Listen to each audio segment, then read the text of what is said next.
Bienvenidos, bienvenidas y bienvenidos a todo el mundo. Yo soy Runa de Grindel y bienvenidos a la charla sobre los sesgos de género dentro de la atención sanitaria y tal, que va a dar Sandra, que aquí presente es profesional de la salud, enfermera y activista también. Tiene una cuenta de divulgación sobre enfermería y salud en general y tal. Y bueno, pues antes de que los nervios acaben conmigo, voy a pasar el micro a ella y que lo vaya a explicar todo mucho mejor que yo. Así que... Vale, perfecto. Bueno, pues primero de todo, muchas gracias por asistir a la charla. Esto queda un poquito así entre familia, porque la gran mayoría sois todos parte de familia y conocidos, así que bueno, mejor para los nervios. Como ha dicho Runa, soy enfermera, trabajo más o menos donde puedo y ahora mismo estoy trabajando en el área de medicina interna. Quiero también dar las gracias a Grindel por brindarme esta oportunidad para poder un poquito empezar a divulgar, que no se quede solo en redes sociales, sino empezar un poco a divulgar en la sociedad a través de charlas y algo más presencial y más cercano. Bueno, he titulado el título de la charla como Sesgo de género en la atención sanitaria. ¿Qué quiere decir un poquito así a norma general? Un breve resumen sobre lo que vamos a hablar.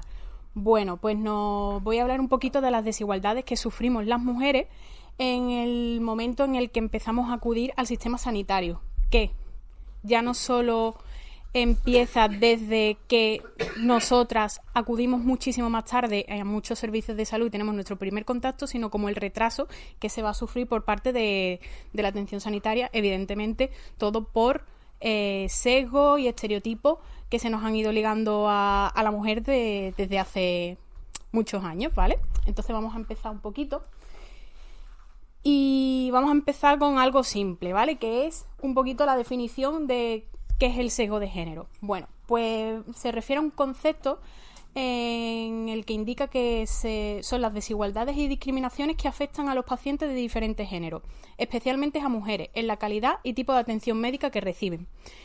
Ahí, como podéis ver, he querido resaltar la palabra atención médica, porque es verdad que normalmente achacamos toda la culpa de estas desigualdades que sufrimos en la atención al personal sanitario. Y entonces os he puesto ahí la pregunta de que si se consideran o son realmente los culpables de esto, ¿vale? Ya os voy a ir adelantando de que no 100%, ¿vale? Todo está influenciado por una serie de factores que han ido pasando desde el principio, bueno, casi desde el comienzo de la historia, ¿vale? Que está rodeado básicamente de una cultura machista, la poca participación femenina en puestos superiores, en fin, que ahora vamos a ir un poquito entrando, ¿vale? Yo lo he resumido aquí, que lo he nombrado, pero bueno, voy a ir un poquito explicándolo. Una de las primeras causas es el androcentrismo histórico. ¿Qué es ese concepto, vale? El androcentrismo, en general, porque ya no es solo científico como me voy a poner a explicar ahora, consiste en una perspectiva o enfoque que coloca al hombre como el centro de la visión del mundo, privilegiando sus experiencias, valores y características como norma universal o estándar para toda la humanidad. Es decir, el hombre normalmente, un hombre blanco, sano, cishetero y heterosexual, todo lo que se estudie o todo lo que se pruebe en él se toma como un modelo universal y un estándar, y a partir de eso se va a tomar distintas teorías. Por tanto, eso es el androcentrismo científico. La ciencia se dedicó a coger como modelo de estudio a hombres blancos, jóvenes y saludables, de forma que todos los estudios desde el principio de la historia están basados en el modelo, en este modelo, ¿vale? Entonces todas las teorías y todas las distintas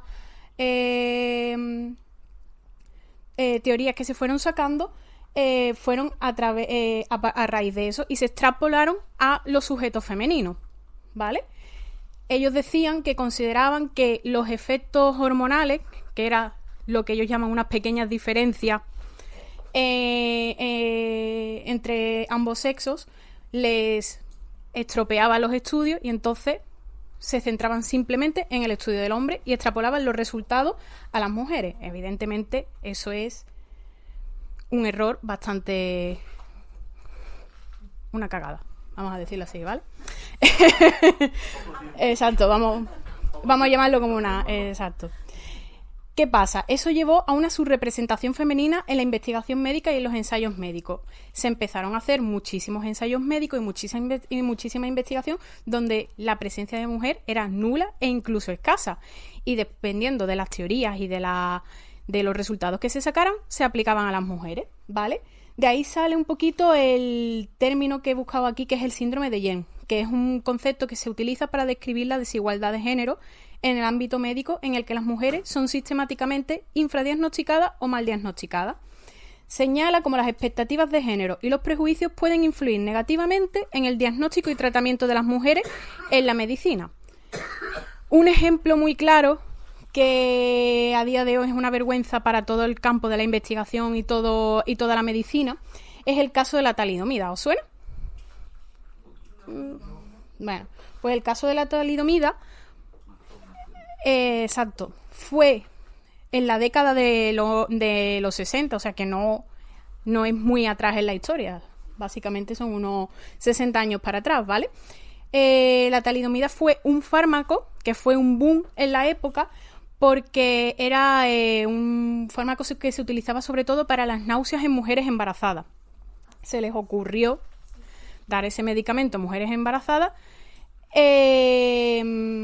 sin haberlo probado adecuadamente, ¿vale?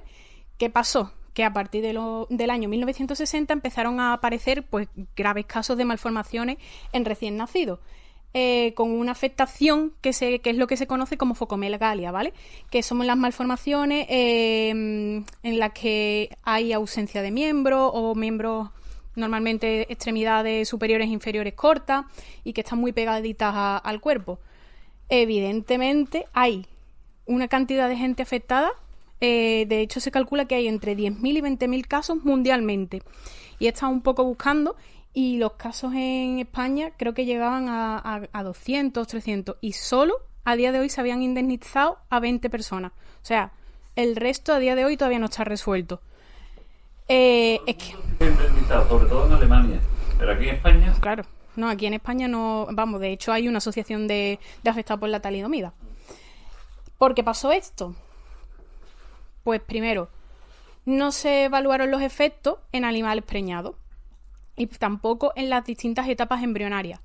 Eso es lo que causó el efecto teratogénico, que digamos que es un efecto adverso de la medicación que causa malformaciones en el desarrollo embrionario, dando como consecuencia, pues evidentemente, a malformaciones congénitas y demás. Aparte, las mujeres no fueron representadas adecuadamente en los ensayos clínicos. El porcentaje de mujeres en estos ensayos era prácticamente escaso. Y aparte, por supuesto, no se comprobaron los efectos en embarazadas. Es decir, si tú estás haciendo un fármaco para mujeres embarazadas, qué menos que probarlo en embarazadas. No se hizo. Y otra cagada más, por decirlo así, es que se empezó a probar, se empezó a dar el medicamento sin haberlo probado completamente. Fue como una prueba que hicieron. Por tanto, evidentemente, una serie de catástrofes, que es lo que a día de hoy también es lo que pasaba con las vacunas del COVID. Se sacaron muy rápidamente sin haberlas probado. Entonces, pues esto normalmente suele dar graves consecuencias en las mujeres, simplemente por la no representación de ellas en los ensayos clínicos. Ahora, un poquito más adelante, vamos a ir viendo algunos ejemplos de algunos casos de este tipo. Y bueno, vamos a continuar por esta línea. Otro tema que ha afectado bastante a estas desigualdades es el tema de la religión y la cultura. Ambas se retroalimentan, ¿vale? Pero bueno, ya empezando que dentro de la religión hay religiones que tienen la enfermedad como un castigo divino. Simplemente yo acepto que eso me ha tocado y no acudo a los servicios sanitarios, o normalmente también incluso están relacionados con técnicas de medicina, curanderos y a lo mejor técnicas no científicas, ¿vale? Luego también hay religiones que niegan el acceso a ciertos tratamientos, como por ejemplo tenemos los testigos de Jehová que no pueden acceder a las transfusiones sanguíneas. Pues si no pueden acceder a las transfusiones sanguíneas, tampoco se van a poder acceder, por supuesto, ni a los anticonceptivos, el aborto, tema tabú, y por supuesto la eutanasia, fuera. También por culpa de la religión se frenaron muchos avances científicos y frenaron muchos descubrimientos.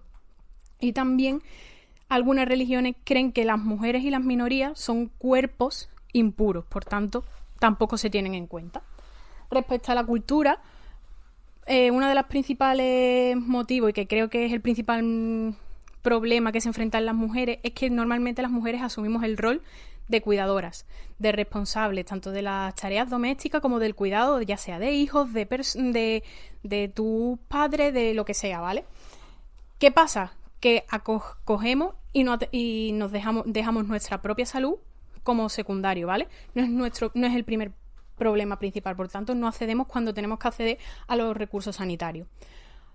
Otro problema con lo que nos hemos encontrado, los procesos biológicos femeninos, como pueden ser la menopausia, la menstruación o incluso los embarazos, son en muchos sitios temas tabú, y no nos hace falta irnos a culturas muy cerradas. A día de hoy hay colegios en los que las charlas de educación sexual están prácticamente vetadas. Por tanto, no nos tenemos que ir muy lejos. También otro problema es que en algunas culturas la menopausia es como una pérdida de valor para la mujer, entonces como que sus problemas pasan a ser secundarios, no tienen tanta importancia. ¿Y qué más podemos encontrar? Culturas que son bastante restrictivas, en las que las mujeres no pueden ser atendidas por otros profesionales que no sean mujeres. Si a eso le vamos a sumar que hay culturas en las que las mujeres no pueden acceder a profesiones o puestos como enfermeros o médicos, esas mujeres están completamente olvidadas respecto a su salud, ¿vale? También está el problema de la estigmatización de algunos temas de salud, como por ejemplo las enfermedades de transmisión sexual. Es un problema súper que causa vergüenza y está muy estigmatizado, entonces hace que tardemos más en acceder al sistema sanitario. Y por supuesto, otro problema bastante grave que todavía se sigue dando en muchos países, y es la mutilación genital femenina. Otra cosa que nos, como mujeres, como mujeres está una pérdida completamente de derechos. Evidentemente son en culturas muchísimo más subdesarrolladas, pero bueno, sigue estando ahí. Incluso el matrimonio de chicas menores con hombres mayores, por tanto, tampoco ayuda a avanzar, por supuesto, en temas de salud. Y otro problema es el esencialismo biológico, como lo he puesto aquí, que es que la misión de la mujer a día de hoy parece que sigue siendo todavía reproducirse y el cuidado de sus hijos. Por tanto, también se crían estigmas cuando algunas mujeres pues no quieren tener hijos o se encuentran ese problema y tienen que estar completamente juzgadas en el momento que se va al médico y tú le dices que no quieres tener hijos. Entonces son una serie de factores pues que afectan a que las mujeres pues no estemos representadas. Gracias. Sí. ¿Puedo interrumpir? Sí. Que es que de lo que has dicho antes, entonces en los países árabes, donde las mujeres, o sea, en países de sí. es que las mujeres no van a la escuela, no van a la universidad y tampoco quieren que las vean médicos. No hay, entonces pues no tienen, o sea, tendrán a lo mejor las asistencias básicas, ¿no? De los cuidados básicos, pero en el momento que ya nos metemos en temas que encima para ellos son también temas tabú, como son el tema de la reproducción, problemas ginecológicos, evidentemente ese tema para las mujeres está completamente olvidado. Otro problema que nos hemos encontrado a lo largo de la historia son los roles y los estereotipos de género. Como ya he mencionado antes, lo que he dicho, que las mujeres tienden a ser las principales responsables del cuidado, y lo que provoca que saquen poco tiempo para su propia salud, ¿vale? Otro problema que se nos lleva achacando a las mujeres de siempre es que somos unas exageradas. Todo cuando vamos al médico y somos muy exageradas, somos unas histéricas, mientras que el hombre, que esto también es malo para los hombres, tienen la creencia de que son muy fuertes y pueden aguantar, que eso también retrasa el acceso de ellos hacia los servicios sanitarios, porque bueno, yo me estoy centrando aquí en las mujeres, pero todo también influye tanto negativamente, tanto para ellos como para nosotras. Nosotras salimos perdiendo, pero bueno. ¿Qué más tenemos? Las suposiciones, sobre la tolerancia del dolor. Eso un poquito más adelante lo voy a explicar, pero también solemos estar condenadas a sufrir dolor. O sea, se nos tiene puesto el estigma de que tenemos mucha tolerancia al dolor y siempre se nos trata de menos, ¿vale? Pero bueno, ya eso vamos a hablar un poquito más adelante. Y también todavía se sigue teniendo algunos conceptos como que las mujeres deben tener comportamientos puros. Es decir, a día de hoy que una mujer vaya cada 6 meses a hacerse una analítica para ver, por ejemplo, sus revisiones de enfermedades de transmisión sexual, a día de hoy muchos sanitarios incluso lo juzgan, porque tú vas al médico y te quieres hacer una analítica cada año y muchas veces hasta te ponen problemas. Si tú vas cada 6 meses a decir que me venga a hacer una analítica para ver y controlar el tema de las infecciones sexuales, eso evidentemente en muchos sanitarios está mal visto. Pero bueno, también crea un poquito de controversia. Otro problema que estamos condenadas las mujeres desde siempre es a cumplir los cánones de belleza. Estamos desde que nacemos completamente obsesionadas en cumplir unos cánones que la sociedad nos ha establecido físicamente. Estar delgada, no tener barriga, tener buen cuerpo, en fin, todo eso evidentemente afecta a la salud mental de las mujeres a nivel psicológico y tardíamente físico, ¿vale? Por tanto, somos más propensas a sufrir enfermedades como la ansiedad, depresión, trastornos de imagen, trastornos de alimentación, en fin. Y luego también hay 2 cosas que a día de hoy es la lacra, creo yo, de la sociedad, que es la violencia de género y el machismo y los micromachismos, que también, que quiera que no, si tú te crías en una cultura machista, todo esto se le suma y va a enlentecer todo el progreso y todo el avance. Otro problema que me he encontrado, que es algo que me ha sorprendido bastante y de lo cual no era 100% consciente, y buscando información, la verdad, me he quedado bastante flipada. Y es la falta de representación femenina en puestos de liderazgo, sobre todo en temas médicos, ¿vale? Mira, nos dicen que las mujeres representan el 70% de la fuerza laboral sanitaria. De ellas, el 80% abarcan roles como enfermería y puestos en obstetricia, ¿vale? Sin embargo, solo el 25% de estas mujeres van a ocupar puestos de liderazgo superior en el ámbito de la salud. Aquí hay una imagen que está cogida de un periódico, ¿vale? Que se ve que nos dice: los médicos españoles que deciden trabajar por la igualdad de género. Esto es un comité de médicos que forman parte del Ministerio de Sanidad, que ellos han decidido que van a luchar por la igualdad. 7 hombres que van a luchar por la igualdad, ¿vale? O sea, no vamos a comentar nada, pero representación femenina en temas de igualdad, 0. Y luego también otro problema que se recalcó mucho, sobre todo durante el COVID, que normalmente la presencia femenina fuimos las que estuvimos en primera batalla y en primera línea desde el principio, ya no solo por nuestra profesión, sino la mayoría de las veces mujeres que se tuvieron que desplazar para cuidar a familiares, mujeres que se tuvieron que desplazar, pues por ejemplo, para sus puestos de trabajo, en fin, fuimos un porcentaje bastante alto. Y se supone que la OMS, que es el órgano mundial de la salud que lucha por nuestros derechos en términos de salud, dentro de ellos solo hay un 6% de representación femenina. Es decir, aquí hay una foto que se ve prácticamente, bueno, yo no sé si estarán todos, pero gran parte de los representantes de la OMS, y se ve que hay todo tíos. O sea, creo que no llega a contar ni 10 mujeres. Entonces, si no tenemos representación en organismos mundiales que se supone que luchan por la salud, ¿quién va a pensar en nosotras en estos términos?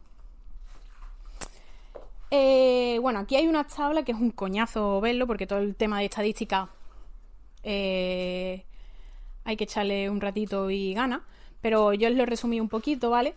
Y es un estudio que mide la desigualdad de género en investigación y salud pública y epidemiología en España, ¿vale? Es un estudio de 2014, ¿no? Sí, si no me equivoco. ¿Qué conclusiones llegaron? Bueno, en este estudio se centra en estudiar la presencia de mujeres dentro de un órgano que se llama CIBER, que es un órgano que tengo yo aquí la sigla, que os la voy a leer, perdón. Que es un centro de investigación biomédica, y salud pública en España, ¿vale? Digamos que es un centro de referencia de estudio y observación epidemiológica. Dentro de este organismo hay como 9 áreas, ¿vale? Y cada área se dedica al estudio, pues digamos, de una enfermedad o de algún problema que hay en la sociedad, ¿vale? Y se centra en este estudio en el CIBERES. Ya solo tenemos que empezar que dentro del CIBER, es decir, dentro del observatorio, dentro de los 9 que hay en España, ninguno tiene una mujer como directora científica y el 72,6% de los miembros de los órganos de dirección son hombres. Y este estudio se centra en el CIBERES, que este es el área que se dedica al estudio de la salud pública, ¿vale? Y se supone que es el sector que más representación femenina tiene. Y por tanto centran el estudio en ello. ¿Y qué nos dicen? Nos dicen que en el comité de dirección hay 7 hombres frente a una mujer.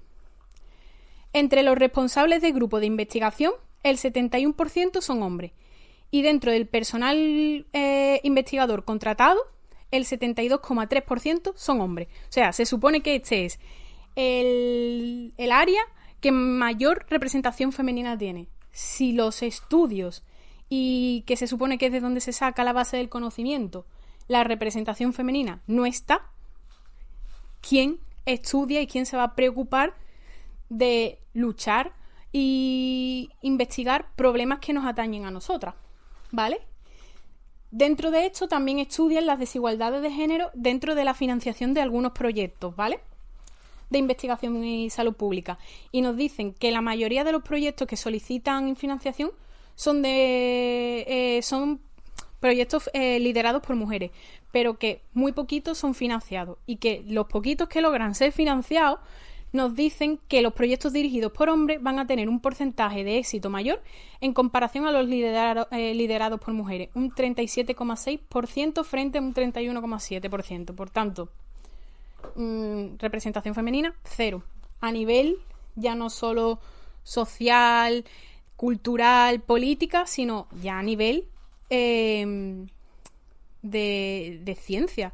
Es decir, de aquí salen todos los conceptos y todo lo que sabemos a día de hoy de las enfermedades, de los tratamientos. Y es que si no hay representación femenina y no hay una mujer que diga, oye, por ejemplo, el tema de la endometriosis, está pasando esto, ¿por qué tenemos que normalizar que las mujeres sufran dolores tan grandes con la regla que tengan que acabar en urgencia una vez al mes? Nadie, ningún hombre se ha parado en decir, oye, vamos a sentarnos y vamos a analizar a ver qué está pasando, vamos a averiguarlo. Nadie. Y a eso sumado en la falta de presencia femenina en los estudios, o sea, es que catastrófico. Y aún así, si el conocimiento que se genera ya dentro de lo que cabe es machista o apenas se tiene en cuenta a las mujeres, evidentemente ese conocimiento que es el transmitido a los profesionales sanitarios a través de las universidades ya de por sí está limitado, pero es que aún así dentro de la universidad nos vamos a encontrar con otra barrera, y es que nos dicen que las mujeres las mujeres constituyen un 43,3% del total de docentes, pero solo el 25,6% de estas mujeres van a acceder a puestos superiores como son los catedráticos en las universidades. Incluso esto pasa en el caso de la medicina, que se supone que es una de las universidades sanitaria con mayor presencia femenina, y aún así nos dice que solo el 30% de las docentes acaban en cátedra. Por tanto, en las universidades tampoco estamos representadas.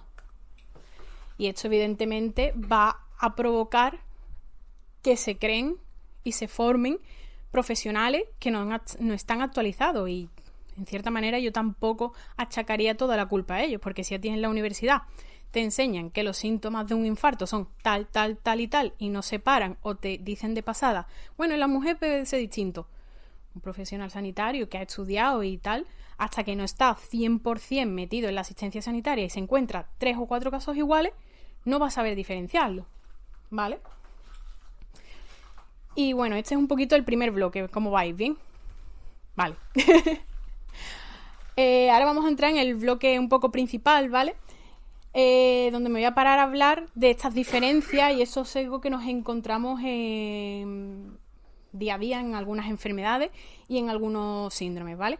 Yo he querido representar, para que sea como un esquema, un poquito la línea de atención sanitaria, ¿vale? Desde que el paciente empieza a manifestar los primeros síntomas hasta que se le da una solución, pasando por esa persona accede al sistema sanitario, qué problemas se va a encontrar y qué barreras se va a encontrar al acceder al sistema sanitario, y una vez que está dentro, cuánto tiempo van a tardar en diagnosticarle y en darle un tratamiento para que finalmente o se cure, se cronifique su patología o negativamente muera.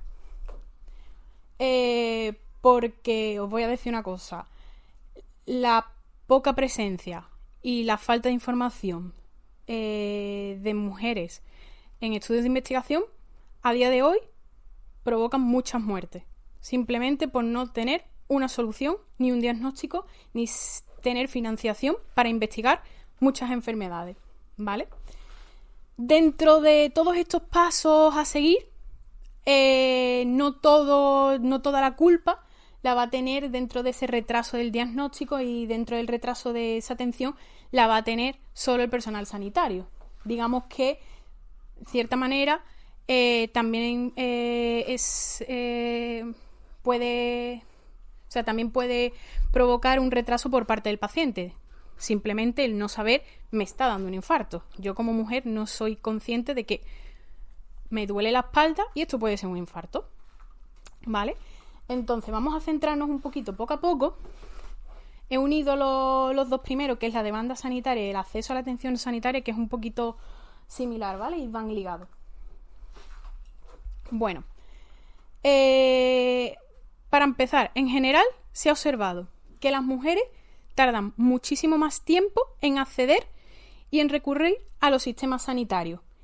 Pero es que una vez que ya están dentro, son las que tardan más tiempo en ser atendidas correctamente, ¿vale? Ya dentro de eso, vamos a ir viendo poquito a poco dónde vamos accediendo. Cuando tú tienes una dolencia, tú puedes acceder al sistema sanitario a través de atención primaria, un servicio especializado o los servicios de urgencia. En atención primaria, aquí nos dicen que las mujeres somos el sexo que más accedemos a este servicio, ¿vale? Sobre todo a partir de los 50 años, ¿vale? El porcentaje y la prevalencia de uso de estos servicios mayoritariamente en mujeres. ¿Por qué puede ser esto? Por cosas muy sencillas. Primero, somos más propensas en sufrir enfermedades crónicas. La mayoría de enfermedades crónicas están atendidas principalmente y llevan su seguimiento en atención primaria. También en atención primaria se llevan también los seguimientos de enfermedades mentales, que también las mujeres somos más propensas a ser diagnosticadas de enfermedades mentales. Y por supuesto que no lo he puesto ahí, pero también debido a todos los procesos relacionados con la salud reproductiva. Es decir, yo me quiero quedar embarazada, están los servicios de atención a la reproducción, las pruebas, la citología y todo el seguimiento por aparte de atención primaria. ¿Qué más? Otro dato que nos dan es que normalmente las mujeres somos más proactivas a cuidar nuestras propias conductas de salud y buscar soluciones para nuestra salud. Y ya no solo eso, sino que normalmente estamos más en contacto con en este caso con la atención primaria, porque también somos las responsables de gestionar la salud de nuestros hijos, de familiares y demás. Por tanto, quien no ha ido al centro de salud a coger cita para tu madre o recoger una receta de tu madre, ha dicho, bueno, pues ya que estoy, voy a coger mi cita porque a mí me pasa tal. Por tanto, tenemos un contacto más directo con la atención primaria. Respecto a los servicios especializados, es decir, una vez que ya te derivan, tenemos la cifra de que en general las mujeres somos menos derivadas. Estas cifras, dependiendo de los estudios, cambian porque te lo quieren un poquito falsear diciendo que se nos derivan más por temas ginecológicos y de temas de obstetricia. Pero si se quitan esos motivos y esas derivaciones, en general a las mujeres a otro tipo de servicios somos muchísimo menos derivadas que los hombres. Las mujeres normalmente van a frecuentar servicios como los relacionados con la ginecología y la obstetricia, cardiología y dermatología, frente a los hombres que acuden más a los servicios de urología y cardiología. Y respecto a la urgencia, tampoco hay una cifra clara de quién acude más o dónde o quién acude menos. Pero lo que sí está claro y han sacado en conclusiones todos los estudios es que los motivos por los que consultan los hombres y las mujeres son completamente diferentes. Las mujeres normalmente acuden al servicio de urgencia por síntomas o complicaciones derivadas de patologías crónicas, como puede ser, por ejemplo, el dolor. Mientras que los hombres acuden principalmente por lesiones traumáticas que pueden estar derivadas de caídas, accidentes de tráfico, accidentes laborales, en fin. Y sobre todo también por conductas por consumo, de alcohol y droga, ¿vale? Ellos necesitan, digamos, una atención más inmediata. Y he puesto aquí una frase que no sé si la leéis, que dice: estas diferencias reflejan no solo aspectos biológicos y de la salud, sino también factores culturales y de comportamiento. Es decir, es curioso que los hombres solo accedan a estos servicios una vez que ya están al límite, o una vez que necesitan una atención inmediata, porque, como ya hemos dicho, tendemos a normalizar, y los hombres tienden a normalizar, de que ellos pueden aguantan y tardan, porque son los fuertes. Y mientras las mujeres acuden sobre todo por patologías o problemas derivados de enfermedades crónicas, que ahora veremos un poquito de ellas, pero dice bastante un poquito de la sociedad y la cultura, ¿vale? Respecto a ambos sexos. Bueno, vamos a meternos ya en la parte gorda de la charla y vamos a ir centrándonos en algunas enfermedades. Esta parte para mí ha sido súper difícil resumirla porque hay una cantidad de información increíble, que también me enfada y me mosquea un poco de que haya tanta información y se hayan dedicado tanto a sacar estudios, pero es que a día de hoy seguimos igual. O sea, no hay gran avance. Es verdad que ya se está intentando, ya no solo por incluir a mujeres en todos los servicios de investigación, en todas las áreas de investigación, pero aún así sigue siendo todo muy limitado. Y por supuesto nos encontramos el problema ético, sobre todo a raíz del caso de la talidomida, de si es ético o no probar en mujeres en edad fértil, porque no sabemos, cuando probamos un fármaco, qué efecto secundario vamos a tener a largo plazo, ¿vale? Pero bueno, vamos a ir poco a poco, ¿vale? Antes de empezar, aquí hacen una pequeña diferenciación entre las enfermedades que van a afectar que afectan que nos afectan, ¿vale? Y pueden ser aquellas que nos afectan a ambos sexos o que solo nos va a afectar a uno de ellos, ¿vale? Normalmente se cree que podemos asumir igualdad y asumir las diferencias. Se cree que si asumimos la diferencia entre ambos sexos en la forma de atender y demás, se supone que es mejor. Y se ha comprobado que también acaba beneficiando principalmente a los hombres, ¿vale? Por ejemplo, se encuentran mujeres que tienen un mejor estado de salud frente a una misma enfermedad, mientras que los hombres tienen mayor tasa de mortalidad, mayor pérdida de calidad de vida y se centran principalmente, porque seguramente es lo fácil y porque lo que siempre se ha hecho, en estudiar el por qué esta enfermedad, que se supone que afecta más a las mujeres, le está afectando tan negativamente a los hombres. Entonces como que se centran aún más en el estudio de ellos. Por tanto, acaban reforzando el mito, ¿no?, de que las enfermedades crónicas en general son más graves, frecuentes y fatales en hombres, e ignoran el hecho de que la mayor prevalencia en mujeres de condiciones crónicas son no mortales, ¿vale? Bueno, vamos a entrar en las enfermedades cardiovasculares, que es en donde he encontrado más información. Las enfermedades cardiovasculares encontramos desde enfermedades crónicas que supuestamente o la gente considera que no son tan importantes, como pueden ser el colesterol, la hipertensión, problemas vasculares como mala circulación, hasta patologías pues más graves y mortales como son los infartos y los ictus, ¿vale? Respecto a estas enfermedades es la que mayor diferencia y más se ha estudiado, ¿vale? He intentado resumir porque las enfermedades cardiovasculares abarcan muchísimas, hay muchos tipos, hay muchos tal. Entonces yo he sacado unas características así en generales y me he centrado sobre todo en el infarto y el ictus, que creo que es donde hay unas diferencias más claras y quizás más importantes para tener en cuenta, ¿vale? En general, las mujeres las enfermedades cardiovasculares son la principal causa de muerte en mujeres. Normalmente esta frase a la gente le choca porque es verdad que el infarto es la primera causa de mortalidad en hombres. Entonces se tiende a pensar que las enfermedades cardiovasculares afectan más a los hombres, pero no, es solo en el ictus, ¿vale? Y no es lo mismo padecer una enfermedad que morir por una enfermedad, ¿vale? Un poco así como características generales. Las mujeres normalmente tenemos mayor comorbilidad. ¿Qué significa esa palabra?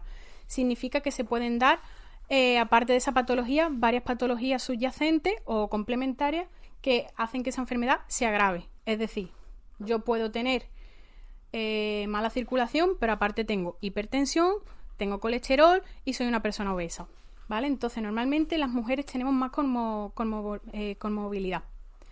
Aparte, las mujeres tenemos algunos factores de riesgo que antes no se estaban teniendo en cuenta, como por ejemplo todos aquellos que están relacionados con las hormonas. Es decir, embarazos. Simplemente el tener un embarazo ya te hace tener mayor riesgo a la larga de sufrir una enfermedad cardiovascular, ¿vale? El haber tenido partos prematuros, abortos, el tener neonatos de bajo peso al nacer.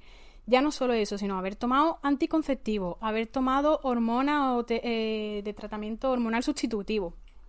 Todo eso nos va a afectar más a sufrir enfermedades cardiovasculares.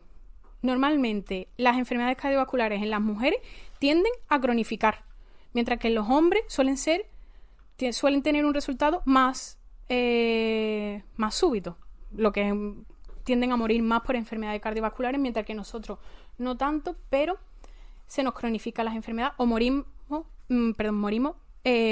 más a largo plazo, ¿vale? Normalmente es muy importante la influencia de los estrógenos.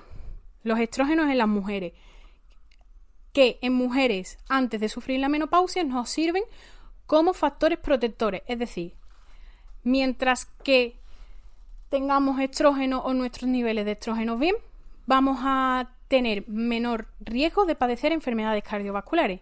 Ahora, en el momento que se da la menopausia, se invierte. Hay una caída grande de estrógeno y, al contrario, tenemos muchísimo más riesgo de sufrir enfermedades cardiovasculares. Esto es lo que decíamos al principio, de que al principio se estudiaban las enfermedades cardiovasculares solo en modelos hombres, que decían que las diferencias entre el hombre y mujer eran las diferencias hormonales, esos pequeños cambios hormonales, que está comprobado a día de hoy que las hormonas afectan a niveles tanto físicos como mentales en las mujeres. Y ya no solo eso, sino que condiciona muchísimas enfermedades y la forma de comportarse los medicamentos en nuestro cuerpo, ¿vale? ¿Qué más podemos decir por aquí? Muchos síntomas de las enfermedades cardiovasculares se tienden a confundir con síntomas asociados en ansiedad y estrés, ¿vale? Las palpitaciones, la falta de aire, o sea, va una persona que acude al servicio de urgencia porque le falta aire y que se nota aquí las palpitaciones, y lo primero que le preguntan es si tiene algún problema o está estresado. Ese estereotipo y esa lacra es muchísimo mayor en las mujeres, ¿vale?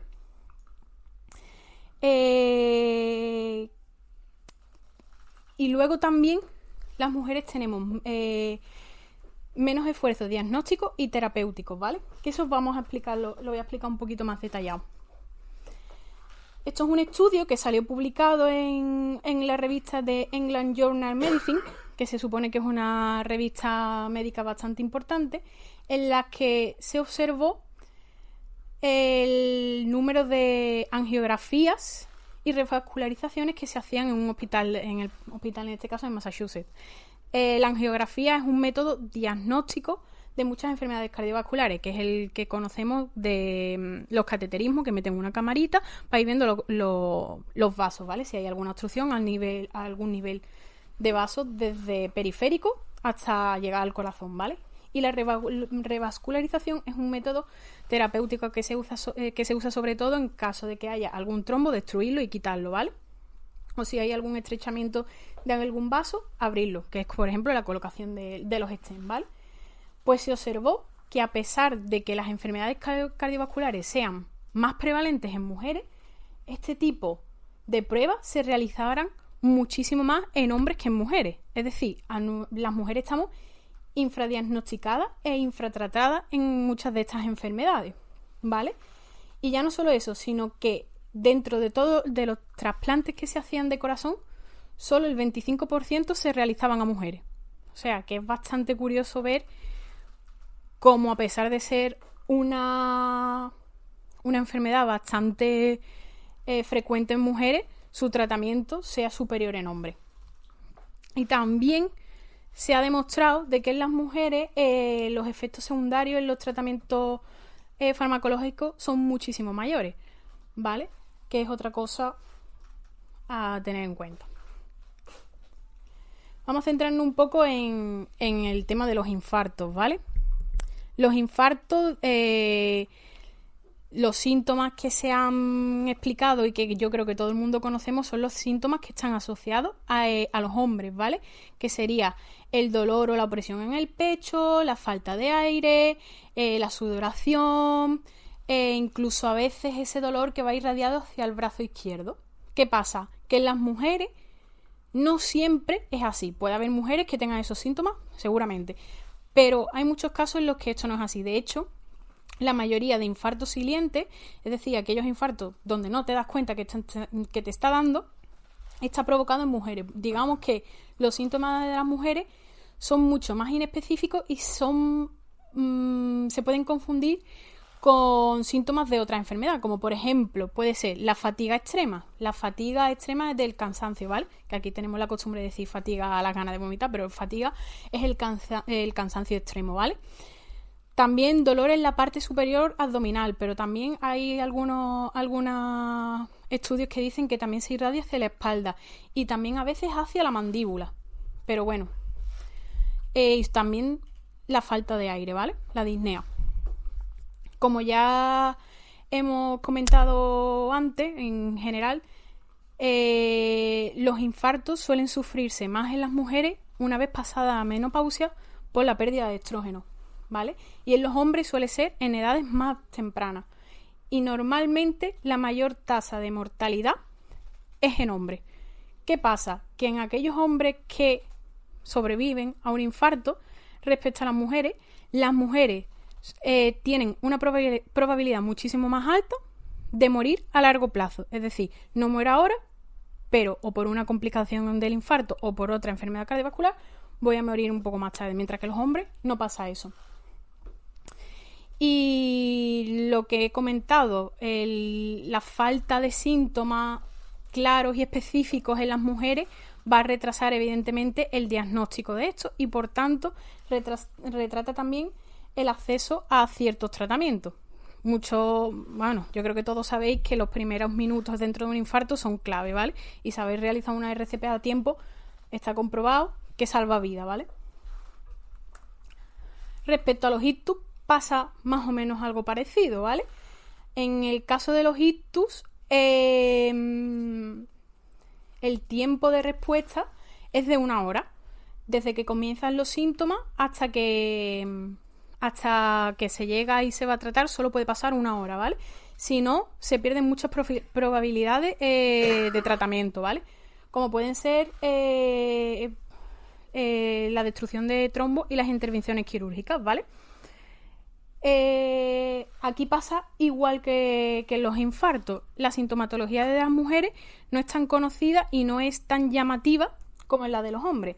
La de los hombres, los síntomas son claros: la parálisis facial, la pérdida de fuerza en un lado del cuerpo, la pérdida del habla, mientras que las mujeres no suelen ser tan llamativas de primera y suelen tener, por ejemplo, desorientación, pérdida del conocimiento, pérdida a lo mejor de la capacidad del habla. Suelen ser, como al principio, un poquito menos drásticas y menos típicas que en los hombres, ¿vale? Por tanto, pasa un poquito igual que el infarto. Y también están relacionadas, por supuesto, con las hormonas. La pérdida de estrógeno a partir de la menopausia para las enfermedades cardiovasculares incrementa el riesgo de sufrir cualquiera de ellas, ¿vale? Y también otro problema que nos encontramos en las mujeres son con las anticonceptivas. Las anticonceptivas tienen un poder, provocan trombos. La formación de trombo va a favorecer cualquier enfermedad cardiovascular y sobre todo los ictus. Y se están reportando muchos casos de mujeres jóvenes con ictus, simplemente por la toma de anticonceptivas. Y normalmente se suele unir a ciertos hábitos que a la larga también provocan enfermedades cardiovasculares como fumar, sedentarismo, obesidad, en fin.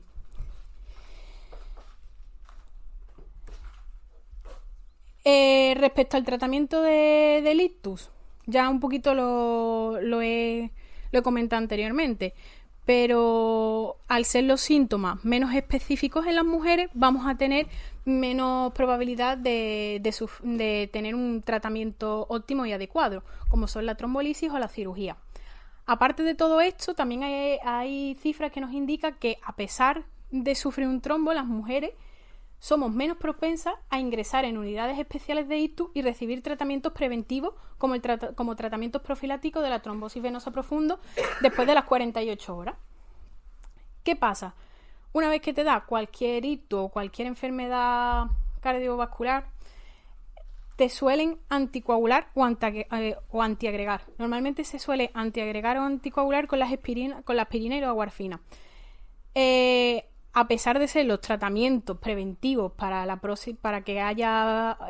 que no suceda otro ictus, se sabe que se prescribe con muchísimo menos frecuencia a las mujeres frente a los hombres. Aparte, tampoco se nos trata con estatinas. Las estatinas son la medicación que se da para el colesterol y tampoco se nos trata lo suficiente. Y además ahora se están probando nuevos anticoagulantes orales que son el dabigatran, y se sabe que a pesar de tener una dosis efectiva que se sabe que nos protege perfectamente frente a los ictus, a las mujeres se nos está dando menos dosis, simplemente porque no se ha probado que esa dosis máxima efectiva sea segura para las mujeres.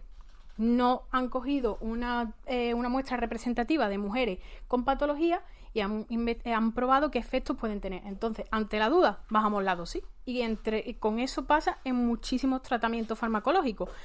Ante la duda de que esta cantidad no va a ser segura para las mujeres, bueno, pues bajamos la cifra. Como pesamos menos, bajamos la cifra.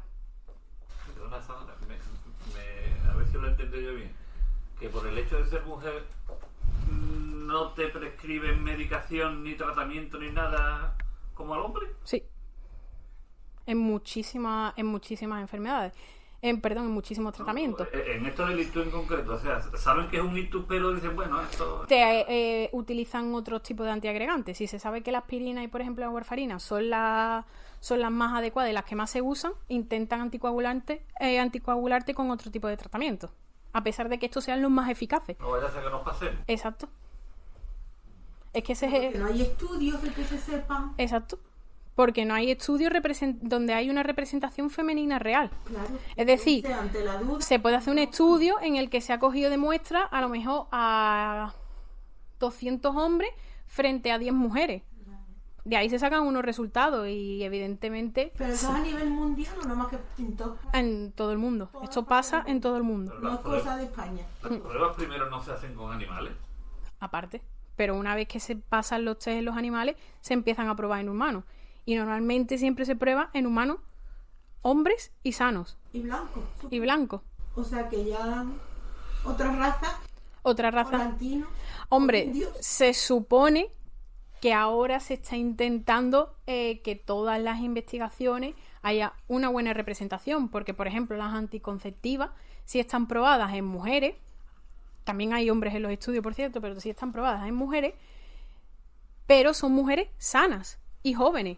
Y las anticonceptivas no solo se le dan a mujeres sanas y jóvenes, se le da a mujeres con patología o mujeres jóvenes que tengan alguna patología de base, y son factores que no se tienen en cuenta. Cogen una muestra de mujeres que, bueno, digamos que son perfectas para un estudio, no tenemos enfermedades, es joven. ¿Qué factor va a influir negativamente? Que evidentemente detrás de todo esto está la farmacéutica, porque ellos son los primeros interesados en que un fármaco no se desarrolle o no dé problemas. Entonces, ahí está el problema de los sesgos a la hora de coger muestras significativas para los estudios. Y evidentemente hay una gran manipulación, y detrás de esto normalmente están muchas farmacéuticas porque no les interesa. Si a mí me interesa sacar unas anticonceptivas que yo te la vendo como que son las mejores, ¿para qué voy a incluir en mi estudio ciertos factores que van a desviar esas cifras o que no me van a decir que son seguras? Pues yo meto mujeres jóvenes o hombres jóvenes que sé que no va a haber ningún problema, pero es que a día de hoy eso no es la realidad. Poca gente hay sin ninguna patología de base, que es el problema que normalmente pasa en la anticonceptiva, que a día de hoy se están recetando a niñas desde que tienen 14 y 15 años, y es verdad que normalmente niñas de 14 y 15 años suelen estar sanas, pero es que a la larga se van desarrollando muchas enfermedades, hipertensiones, enfermedades inmunitarias, problemas, bueno, y ya no solo eso, el fumar. O sea, en los estudios no se tuvieron en cuenta a mujeres que fumaran. Entonces, todos esos efectos secundarios van naciendo a raíz de las observaciones que se van experimentando una vez que ya está comercializado. Entonces, ese es el problema, y esto pasa en muchísimos tratamientos, y de hecho en las mujeres se tiende a reducir la dosis. Se prueba una dosis, se ve que esta es la efectiva. Bueno, pues como no sabemos si esto va a ser mejor o peor en las mujeres, yo reduzco la dosis por si acaso, porque es verdad que anatómicamente y fisiológicamente las mujeres metabolizamos primero muchísimo más metabolizamos los medicamentos de forma distinta, y ya no solo eso, sino que los expulsamos. Si expulsamos los medicamentos de forma más lenta, significa que los efectos de ese medicamento están más presentes durante más tiempo en nuestro organismo. Por tanto, por ejemplo, en el tema de los ansiolíticos, los antidepresivos, no hace el mismo efecto en una mujer y un hombre. Un diazepam me lo puedo tomar yo y se lo puede tomar Darío, y a mí me van a durar mucho más los efectos que a Darío. Bueno, también depende de la tolerancia de cada persona, ¿no? Pero bueno, simplemente porque yo como mujer y en mi fisiología, nosotros vamos a eliminar el fármaco de forma más lenta. Entonces los efectos van a estar más tiempo en nuestro cuerpo. Pero bueno, que teniendo en cuenta esas variables se pueden hacer estudios perfectamente y sin ningún problema. El problema es que no quieren y sale, según ellos, muy caro incluir a muestras poblacionales tan grandes. Entonces, si yo necesito probar unas anticonceptivas, tengo que buscarme mujeres jóvenes, mujeres mayores, mujeres jóvenes que tengan esta patología y esta patología. Luego, otro rango de edad que tenga esta y esta. Es muy difícil, pero es que es como hay que hacer las cosas, pero no se hacen. Y luego por pares. ¿Qué? Y luego hay que hacerlo por pares. Claro. Es que ese es el problema. Respecto a las enfermedades inmunitarias que incluyen el lupus, la artritis, la fibromialgia, la esclerosis múltiple e incluso las enfermedades celíacas, pasa algo parecido. Es curioso que las enfermedades inmunitarias sean un tipo de enfermedad que tienen una prevalencia en mujeres muy alta respecto a hombres. Y casualmente sean las enfermedades menos investigadas a día de hoy. Es decir, hay muy poca información y muy poca investigación respecto al lupus, respecto a la esclerosis múltiple, y te ponen la excusa de que es que hay pocos casos, pero que casualmente que esos pocos casos, la gran mayoría, son de mujeres. Por tanto, es bastante curiosa esa relación. ¿Qué nos pasa en el tema de las enfermedades inmunitarias? Que normalmente suele haber un retraso en el diagnóstico, ¿vale? Hay mujeres que esperan una media de entre 7 y 10 años hasta ser diagnosticadas de muchas enfermedades inmunitarias. También los síntomas que sufren suelen ser mal interpretados y subestimados por parte de los problemas sanitarios. Y aparte, normalmente se suele achacar al tema hormonal. Me duele tal o me pasa esto y bueno, eso es normal, o incluso te lo achacan a problemas psicosomáticos. Bueno, es que está muy estresada y a lo mejor te puede tal. O sea, hay muchísimos casos de mujeres que van al médico con dolores de barriga, estreñimiento crónico, diarrea crónica, y le diagnostican de estrés. Y no se paran y no paran a preguntarte qué más o qué patología puede haber subyacente, ¿vale? Detrás. Y respecto a esto también se sabe que las enfermedades inmunitarias están muy influenciadas por las hormonas o tienen mucha relación con el sistema hormonal. Por tanto, hay muy poca investigación aún respecto a esto. Por como hemos dicho antes, no incluimos a mujeres que tengan esos perfiles y que podemos estudiar el efecto de esas hormonas. Aparte de que el sistema hormonal a día de hoy es muy desconocido para muchas, en general, y creen que detrás del sistema hormonal hay muchas enfermedades detrás y queda mucho por investigar, pero hace falta hacer las cosas bien. Y respecto al tratamiento sintomatológico de las enfermedades inmunitarias, normalmente tienden a normalizar los síntomas. Es decir, te ha tocado tener esta enfermedad y te ha tocado estos síntomas. Aguántate. Esto es lo que hay y te va a tocar vivir con esta enfermedad y con estos síntomas y es lo que hay. Aparte también tienden a asumir que las mujeres pueden manejar muchísimo mejor mejor los síntomas que de ciertas enfermedades sin necesidad de un tratamiento tan agresivo, ¿vale? Por tanto, volvemos a estar infratratadas. Y respecto a los tratamientos inmunitarios para las enfermedades inmunológicas, se sabe que son tratamientos muy agresivos, pero son muy efectivos. El problema es que tienen muchos efectos secundarios respecto a la fertilidad y la reproducción. Por tanto, el simple hecho de ser mujer te limita a acceder a esos tratamientos. Y si accedes, se supone que sabes y aceptas los riesgos que hay, ¿vale? Por tanto, tampoco accedemos de forma tan fácil y como podría acceder un hombre. Es decir, a mí me diagnostican un ELA y tenemos un tratamiento inmunológico que sabemos que hay tal efecto secundario, tal y tal. A los hombres se lo van a ofrecer muchísimo antes que a una mujer, sobre todo si está en edad fértil, ¿vale? Aquí voy a hablar del dolor.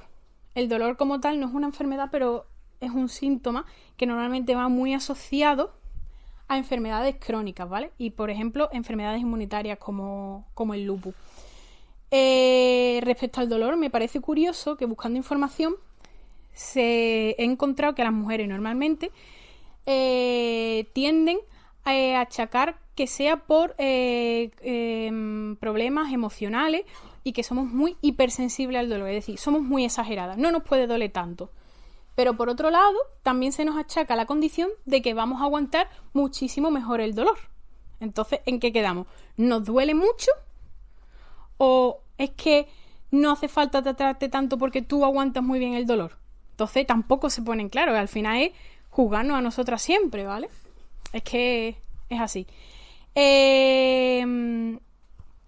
Normalmente todas las enfermedades que tengan que ver con el dolor o que tengan como síntoma el dolor van a estar muy retrasadas respecto a su diagnóstico, porque como ya he dicho, es un síntoma muy inespecífico que se da en muchísimas enfermedades, y si normalmente van asociadas a enfermedades inmunitarias, se va a retrasar muchísimo el diagnóstico. Y también se ha observado que las fluctuaciones hormonales en las mujeres también pueden afectar la intensidad y la frecuencia del dolor, y que la menstruación, el embarazo y la menopausia son etapas en las que muchas mujeres enfrentan dolores exagerados debido a sus cambios hormonales, que es otra cosa que nunca se tiene en cuenta.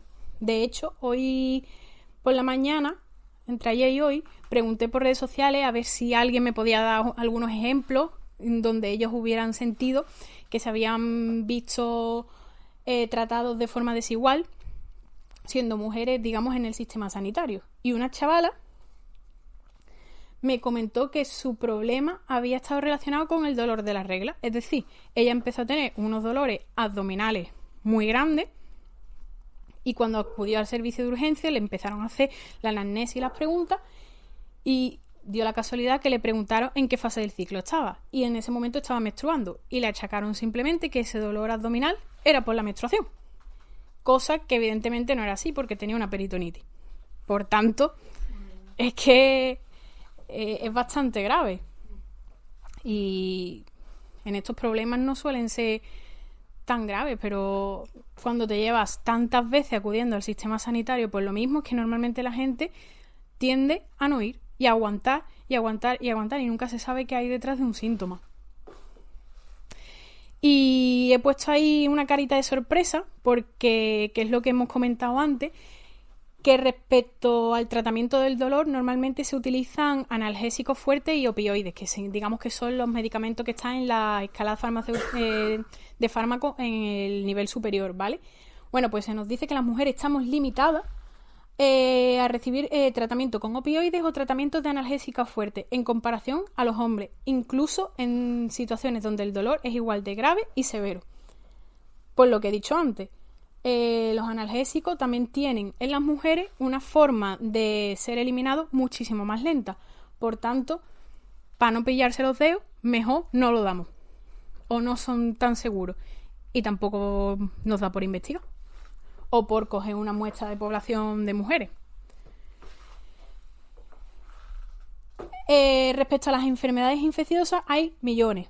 Yo me he querido centrar sobre todo en las ITS, que creo que son las más importantes. Respecto a las enfermedades infecciosas, las mujeres somos más propensas a sufrirlas simplemente por nuestra anatomía. Ya te hablo de enfermedades de transmisión sexual como enfermedades, por ejemplo, infecciosas por la de orina, por la forma de la uretra. En la anatomía masculina y femenina es mucho más fácil contagiarse en las mujeres que en los hombres, digamos simplemente por el recorrido, ¿vale? Ya no solo eso, sino que solemos tener infecciones que normalmente son asintomáticas. Respecto a las ITS, algunos ejemplos son la gonorrea y la clamidia. Mientras que también hay casos de hombres que son portadores. Es decir, yo no sufro la enfermedad, ni voy a tener ningún síntoma, ni me va a perjudicar, pero transmito. Y afectan a las mujeres, ¿vale? Y hay quienes son las contagiadas son las mujeres. Respecto a las pruebas diagnósticas de estas enfermedades, las mujeres suelen ser también métodos quizás un poco más invasivos y más dolorosos respecto a los hombres, que a día de hoy solo creo que están las pruebas y la analítica de sangre y los exudados uretrales, que simplemente coge una muestra. Y ya no solo eso, sino el mayor riesgo de desarrollar complicaciones graves como la infertilidad o cáncer debido a infecciones persistentes no tratadas. Es decir, las mujeres tenemos más probabilidad de contagiarnos de enfermedad de transmisión sexual y que las consecuencias que las consecuencias sean muchísimo peores que en los hombres. Ya no solo porque nos provoquen problemas graves como la infertilidad o nos den problemas en el sistema reproductor, sino que aparte tienden a ser enfermedades más graves, como por ejemplo la enfermedad inflamatoria pélvica, que normalmente está causada por el virus y el contagio del virus del papiloma humano, y los cánceres, ¿vale? Y aparte también corren el riesgo el contagio vertical, que es el contagio que hay desde la madre hacia el niño en el momento del parto. Respecto a esto he buscado un poco que es curioso como además de ser la más afectada y las que tenemos complicaciones más graves, la única forma de protección a día de hoy frente a ella es a través de los preservativos o los métodos de barrera, ¿vale? Y es curioso como también todo el tema del machismo y la cultura ha influenciado incluso en esto. ¿Por qué? Porque a día de hoy parece que solo existe el preservativo masculino, cuando no es así. También existe el preservativo femenino, ¿vale? ¿Qué pasa? El preservativo masculino es el que conocemos y el que se ha promocionado y el que todas las charlas de educación sexual nos han enseñado, y por tanto su acceso es mucho más accesible. Vamos a encontrar preservativos en todos lados, en máquinas, incluso por la calle. Y por supuesto su precio es más barato, frente, por ejemplo, a los preservativos femeninos. También, respecto al uso de preservativos, hace que recaiga la responsabilidad sobre el hombre. Eso provoca que haya control en las relaciones sexuales en los hombres frente a las mujeres. Es decir, yo soy el que va a decidir si me lo pongo o no me lo pongo. Por tanto, eso le da un control frente a las mujeres. Y también es curioso ver cómo en las charlas de educación sexual siempre se ha tendido a colocar esa prevención y ese cuidado en las mujeres. Parece que nosotros tenemos que tener la responsabilidad frente a esto cuando realmente la responsabilidad es de ellos. Dime. Respecto al virus del papiloma humano, son las 3 vacunas que nos ponen a nosotras, ¿no? Sí. ¿A los niños se las ponen? Sí, este año lo han incluido. ¿Ahora? ¿No? Ahora. Antes no estaban incluidos, pero ahora se han incluido nuevas. Lo pueden desarrollar, ¿no?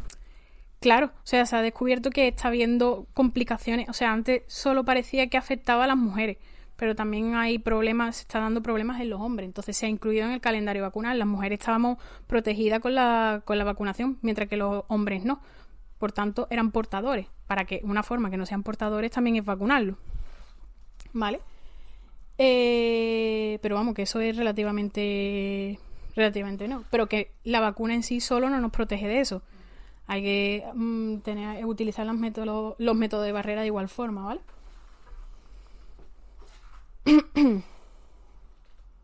Y aquí he querido destacar un poquito el tema de las anticonceptivas. No lo he querido meter como método de barrera porque evidentemente no es un método de barrera, pero desgraciadamente a día de hoy los médicos siguen utilizando las anticonceptivas como modo, como si eso fuera chuchería. Es que hay madres que llevan a las niñas con 14 y 15 años a los médicos para que les receten anticonceptivas para que no se queden embarazadas, porque todavía seguimos teniendo el concepto de lo importante es no quedarse embarazada y no sufrir un contagio de una enfermedad sexual que nos puede joder. Es que nos jode. Es que hay cáncer que están provocados por enfermedades de transmisión sexual, ¿vale? Y aquí evidentemente se ve la gran lista, que hay una foto de efectos secundarios y los prospectos de la anticonceptiva, que te puede servir como manta perfectamente. Y me parece gracioso porque salió una noticia que decía: descartan un anticonceptivo para hombres por efectos secundarios similares a las píldoras femeninas. Es decir, se ha paralizado la venta de unas anticonceptivas masculinas porque tienen efectos similares a los de las mujeres y porque están tan normalizadas y vendidas en las mujeres. Si para los hombres se ha paralizado, ¿por qué para las mujeres sí? Es bastante curioso y para reflexionar, la verdad. Y respecto a las enfermedades mentales, también hemos hablado ya un poquito, pero normalmente las mujeres solemos tener mayor probabilidad de que se nos diagnostiquen con trastornos de ánimo, es decir, con ansiedad y depresión. Debido a que sus síntomas emocionales y somáticos son interpretados como psicológicos, ¿vale? Además, solemos experimentar un sobrediagnóstico de estos trastornos, a menudo ignorando posibles causas subyacentes. Es decir, a ti no te pasa nada, a ti lo que te pasa es que estás estresada y te receto ansiolítico y no sigo investigando a ver por qué tengo palpitaciones, a ver por qué voy tan poco o tanto al baño, por qué viene este dolor. Por tanto, camuflan bastantes enfermedades.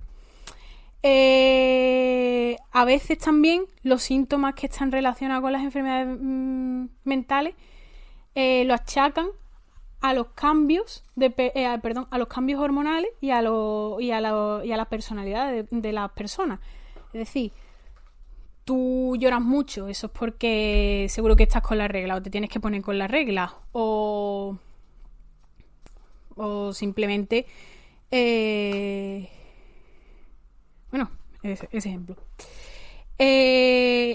Y respecto a los hombres también influye negativamente. Primero porque no se le va a diagnosticar tantas enfermedades mentales, ya no solo trastornos mentales graves, sino ciertas patologías o trastornos de ánimo, como la ansiedad y la depresión, ¿vale? Y aparte también se suele tomar como normal muchas conductas agresivas en los hombres, es decir, los hombres son agresivos de naturaleza y eso también puede infradiagnosticar alguna patología y algún trastorno mental grave. Hay muchos trastornos mentales graves que cursan con violencia y con formas extrañas o sea, formas impulsivas de actuar, ¿vale? ¿Qué pasa con esto? Que las mujeres, al contrario que nos pasa normalmente en todas las enfermedades, estamos medicalizadas excesivamente, simplemente por el hecho de que se nos diagnostica enfermedades mentales que a lo mejor no las tenemos y que están ocultando alguna enfermedad detrás, ¿vale? Y algo bueno que tenemos, que es que las mujeres tienen mayor probabilidad de ser derivadas a terapia psicológica, mientras que los hombres suelen recibir menos intervenciones menos intervenciones en las crisis más tardías. Algo bueno que hay que tener, porque yo siempre pienso que hay que ir a terapia, tengamos alguna enfermedad mental o no. Así que... O sea, que ahí sí que diagnostican pronto las mujeres. Sí. En salud mental. En salud mental, pero de más. Y nos medican de más. Y nos medican. Es decir, como te duele mucho la barriga, tú estás estresado, tómate esta pastilla. Claro, y como lo normal es que la mujer lleve trabajo, niños, casa, tal, familia, padre. Pero bueno, entiendo que dices que diagnostican rápido en el sentido de ansiedad o depresiones o cosas así, pero exacto. Graves... No tanto, pero claro. Claro, porque lo dan por hecho que es... Bueno, depende del tipo de enfermedad, pero sí. Las hormonas, que está neurogénica. Somos una histérica, que también... Pero el hombre sí va a apoyar, se paran a mirarle un electro de la cabeza y cosas, ¿no? A ver si tiene alguna... Y también hay que partir de la base que normalmente los hombres por problemas mentales no suelen acudir al médico. Los hombres que si están estresados o sufren depresión les cuesta bastante acudir al sistema sanitario y pedir ayuda. Por tanto, ellos están infradiagnosticados en ese sentido. Tienen el estigma de que tienen claro. fuertes, de que no tienen que ser débiles, que no pueden ser débiles cuando pueden serlo, claro. Exacto. Pero también tienen, bueno, pues también que tengan una parte. Sí, pero seguramente si vamos una mujer al médico con los mismos síntomas que un hombre, vamos a partir de que ambos tienen las mismas patologías y situaciones similares, y los dos llegan con palpitaciones y con una especie de falta de aire, como una crisis de ansiedad. A la mujer se le va a tratar más en el tema de tómate un alprazolam, quédate ahí un ratito y a ver qué pasa. Y al hombre se le va a hacer ante un electro, te lo aseguro. No se le va a asociar a él, tómate el alprazolam ahí un rato y ahora vemos. Vamos, es que yo eso lo veo a diario. O sea, muchas mujeres que están ingresadas por patologías respiratorias, con falta de aire, muchas veces que empiezan, no puedo, y claro, cursan como una especie de ataque de ansiedad, ¿no? Falta el aire, no puedo, se ponen muy nerviosas, tú llamas al médico, mira, le pasa esto, y lo primero que te dicen es, dale un alprazolam. Y es que un hombre empieza así y tú llamas y del tirón viene. A ver qué pasa, que puede ser perfectamente un ataque de ansiedad y no pasa absolutamente nada, pero que a la mujer primero vamos a probar con alprazolam a ver si surge efecto. ¿Que no surge? Bueno, pues ya vamos a ponernos a investigar qué pasa. Pero... Vamos a ver, pero ya puedes haberte muerto del infarto. Claro, si te está empezando a dar un infarto... Por eso es que yo estoy alucinando. Bueno, urgencia... Fíjate, yo te voy a poner un ejemplo. Bueno, puedo. Sí. Es que cuando mi señor esposo... Es que fíjate, es que es muy... Es muy eso, pero a él le han puesto una prótesis de cadera. Adiós, Tomás. Gracias por venir. Adiós. Que resulta de que lo iban a poner de pie al día siguiente y dio la casualidad, yo estaba allí con él casi todo el día, Bueno, pues dio la casualidad que en ese momento venía mi suegro y me veía las caritas. Y vuelvo y me dice, no, que no lo han puesto de pie porque está mal, no sé qué, no sé cuánto, ¿no es verdad? Y yo, vaya, digo, pero ya se podía poner, sí, pero es que se ha puesto, que le ha dado una baja de tensión, no sé qué, que le había dado una baja de tensión. Al día siguiente otra vez. Y al otro día lo mismo, es que además venía justo, nada, que yo salía nada, un ratito. Y ahora al tercer día digo, no me voy, me quedo aquí. Y ahora cuando viene, le digo, tú lo que tienes miedo. Claro, te han puesto una prótesis en la cadera, tú tienes miedo de ponerte de pie. Y vino el médico, claro, pero viene la TS y dice la TS, espérate, no sé qué, no sé cuánto. Y le digo, no, tú no te preocupes. Digo, pero si no, dice, le traigo una alprazolam. Le digo, sí, lo que tienes miedo, traerle una alprazolam. Pero no, se lo dieron lo que tú estás diciendo. Entonces ya yo estaba dándole la mano, no sé qué, y yo tranquilo, que no pasa nada, venga ya. Se puso de pie. Y dice, que dijo la TS, ya la alprazolam me lo quedo. Le digo, es que era eso lo que tenía, miedo, porque es normal, ¿no? Porque es que el miedo, miedo, porque él tenía miedo, que decía, yo como me pone de pie, como lo que me han metido ahí, ¿no? Claro, pero es que el miedo si cursa... A mujer, a lo mejor le dan el alprazolam del tirón. Dicen, bueno, te tiras, lo siento, te toco. Pero es que el miedo cursa con síntomas como las bajadas de tensión. Es que también por ese motivo, ¿no? Teniendo en cuenta que soy hipertenso, imagínate cómo está. Pero es verdad, Sí. No fue, o sea, sí, es verdad. Bueno, un ejemplo claro son las mujeres... Tensión alta y me dicen, uy, está estresada, no sé qué, y una alprazolam en la boca. Es lo primero que me mete. Un ejemplo bastante claro es las mujeres recién paridas, que es verdad que se ha visto que la movilización precoz evita muchas complicaciones, pero es que hay partos y hay cesáreas y hay intervenciones y hay mujeres que sufren más o sufren menos el dolor, y por norma en el hospital a las 24 horas de intervención se levanta sí o sí en todo tipo de intervenciones. Pero es que yo he visto a auxiliares y enfermeras obligar a una mujer que acaba de tener una cesárea, la han obligado a levantarse. Vamos a ver. Exacto. Que ahí en ese tema yo no me he metido.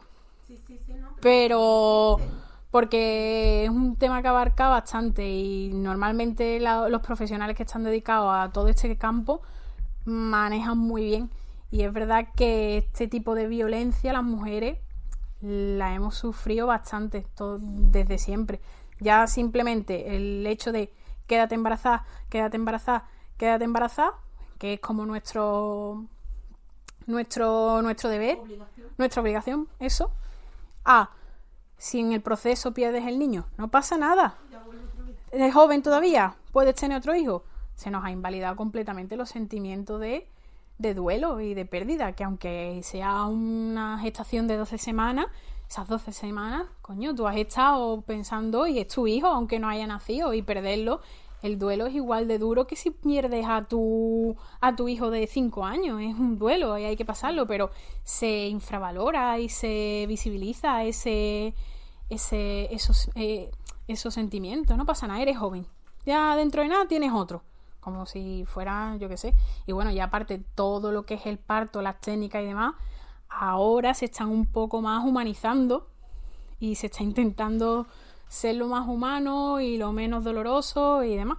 Hoy justo me ha salido un TikTok una médico que es anestesista que defiende bastante estos temas. Y claro, ella ve cómo tiene que acudir a la cesárea y le dicen que ponga poca anestesia epidural.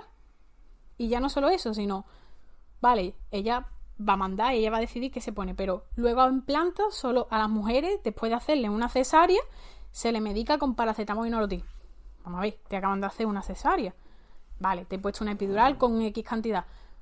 Que menos que para cuando tú llegas a planta no solo tenga paracetamol y Norotec, tienes que tener cosas un poquito más fuertes. Y hay hombres que simplemente por una mínima intervención, una vasectomía, una no sé qué, bueno, vasectomía no, pero una intervención menor y que evidentemente se cortan menos ángulos, menos tal, se le pone la epidural y se le sobremedica para estos temas. Y ella lo cuenta muy bien porque ya te digo que ella lo vive como anestesista y tiene varios vídeos, comentando estos problemas y es curioso, es que el tema del dolor en los hombres y las mujeres es bastante significativo, vaya.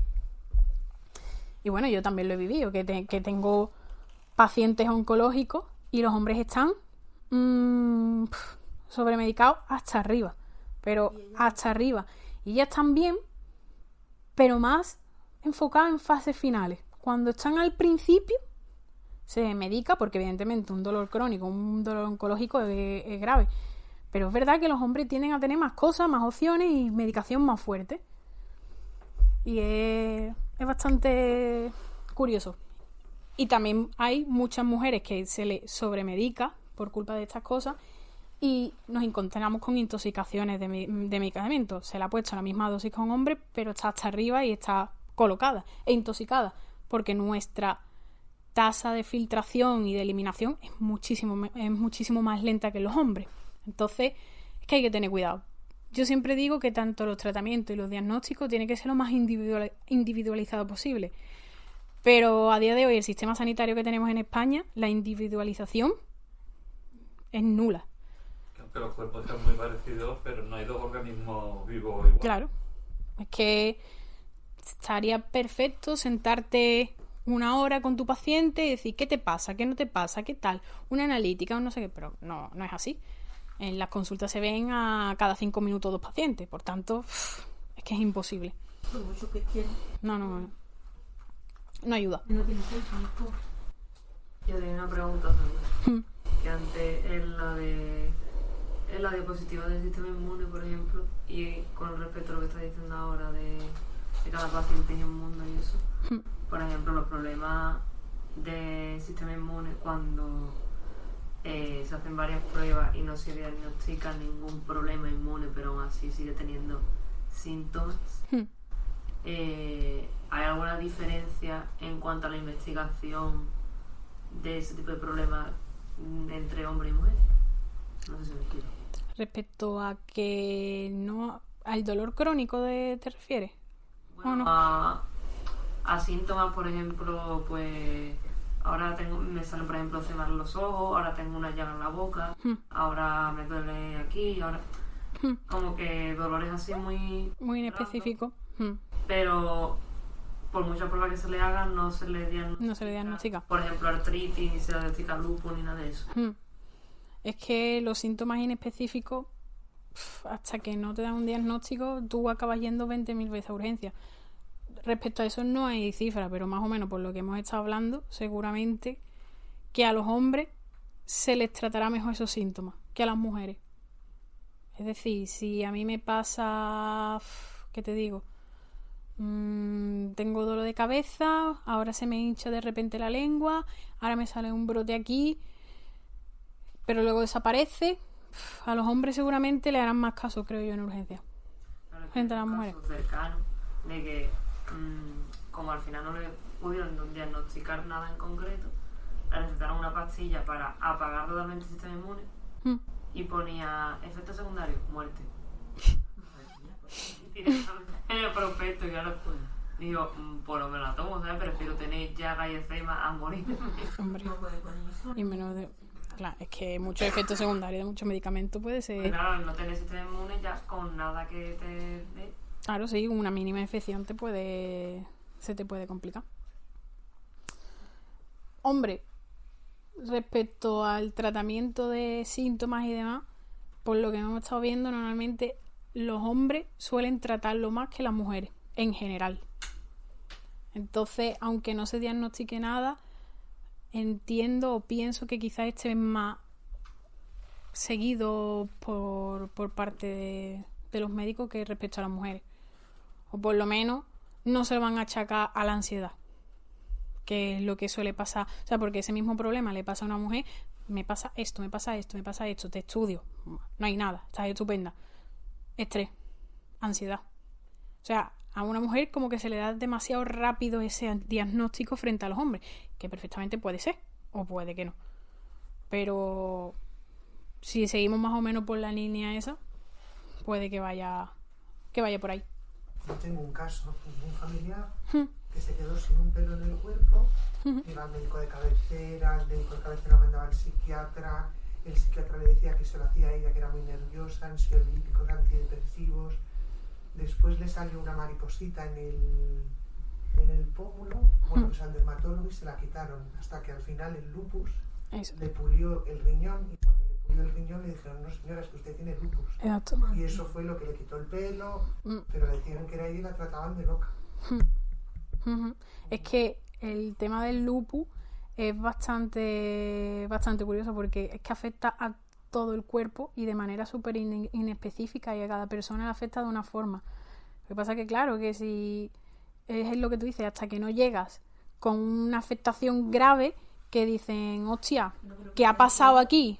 Sí, pero estaba sin pestañas, sin nada. Ya, pero es que la pérdida de pelo también es un síntoma de trastorno de estrés y de ansiedad. Pero la mariposita, después nosotros es característica. Claro, la mariposa es característica del lupus, pero es que eso también es lo que yo pienso. Nadie se para a ver todos los síntomas en conjunto. Es decir, yo acudo a mi médico de cabecera por la pérdida de pelo. Me mandan al dermatólogo, me mandan no sé qué, y me dice, esto no, pero es que ahora me sale una mancha, y ahora esta mancha me van a derivar al dermatólogo, que es que seguramente el dermatólogo no ha cogido y se ha abierto toda su historia y ha visto, espérate, esta persona tiene esto y esto, esto y esto, y esto y esto. A lo mejor puede ser, y yo no creo tampoco que sea tan culpa tanto del dermatólogo, sino quizá del médico principal que lleve eso, el médico de atención primaria, o si te lleva interna, los internistas tienen que ver que hay varios tipos de lesiones que a lo mejor no tienen nada que ver unas con otras, pero cuando las coges todas hay un diagnóstico, te pueden orientar hacia un diagnóstico, que puede ser que no puede ser. Pero es que yo creo que ese también es un problema, que cada médico va a lo suyo. Entonces, si a ti te llega, tú eres dermatólogo y te llega una chica con una mancha aquí, pues se la quito. Es que es tan fácil como eso. Pero no, yo como dermatólogo no tengo por qué coger y leerme sus antecedentes, que te digo yo, nefrológicos, sus antecedentes. Nosotros con quien se habló fue con el médico de cabecera. Se nos pusimos serios en plan de, oye, fueron varias cosas, pero muy bien con el médico. Quiero decir, la perfección no existe. No, por supuesto, y menos en temas de enfermedades inmunitarias. Porque es lo que he dicho, hay muchas que se tardan entre 7 y 10 años en diagnosticarse, o sea que es bastante grave. Voy a seguir también un poquito, ¿vale? Que ya me queda poquito, que son las enfermedades exclusivas de la mujer, ¿vale? Aquí me he centrado sobre todo en la endometriosis, otro problema que ahora parece que, como dice la gente, se ha puesto de moda. No es que se haya puesto de moda, es un problema que lleva años existiendo. Mujeres con reglas que te llevan a urgencia, es que llevan muchos años existiendo. Lo que pasa es que ahora se le está poniendo un nombre, pero es que eso lleva toda la vida pasando y se nos ha tachado de exagerada, o simplemente se nos ha dicho, ¿qué te ha tocado? Te ha tocado ser la que tiene la regla dolorosa. Y ahora pues se está viendo que no. Aún así, a pesar de eso, y que ahora esté tan sonado, sigue habiendo muy poca inversión en investigación de esta enfermedad. Y es curioso porque volvemos a lo mismo. Enfermedad exclusiva de mujeres. Y una enfermedad que es completamente incapacitante. O sea, hay casos de chavalas jóvenes que están muy jodidas. Porque hay varios grados de endometriosis, pero básicamente es crecimiento de tejido del endometrio fuera del endometrio, que ese tejido te puede aparecer en los ovarios, que ese tejido te puede parecer parte de por las zonas intestinales y se crean adherencias y se crean... Entonces hay muchos problemas que derivan de esto y no se atienden. Y son mujeres que frecuentemente están en urgencia y es que no, como tampoco hay ni un tratamiento ni nada claro. También pasa igual un poco con el síndrome del ovario poliquístico.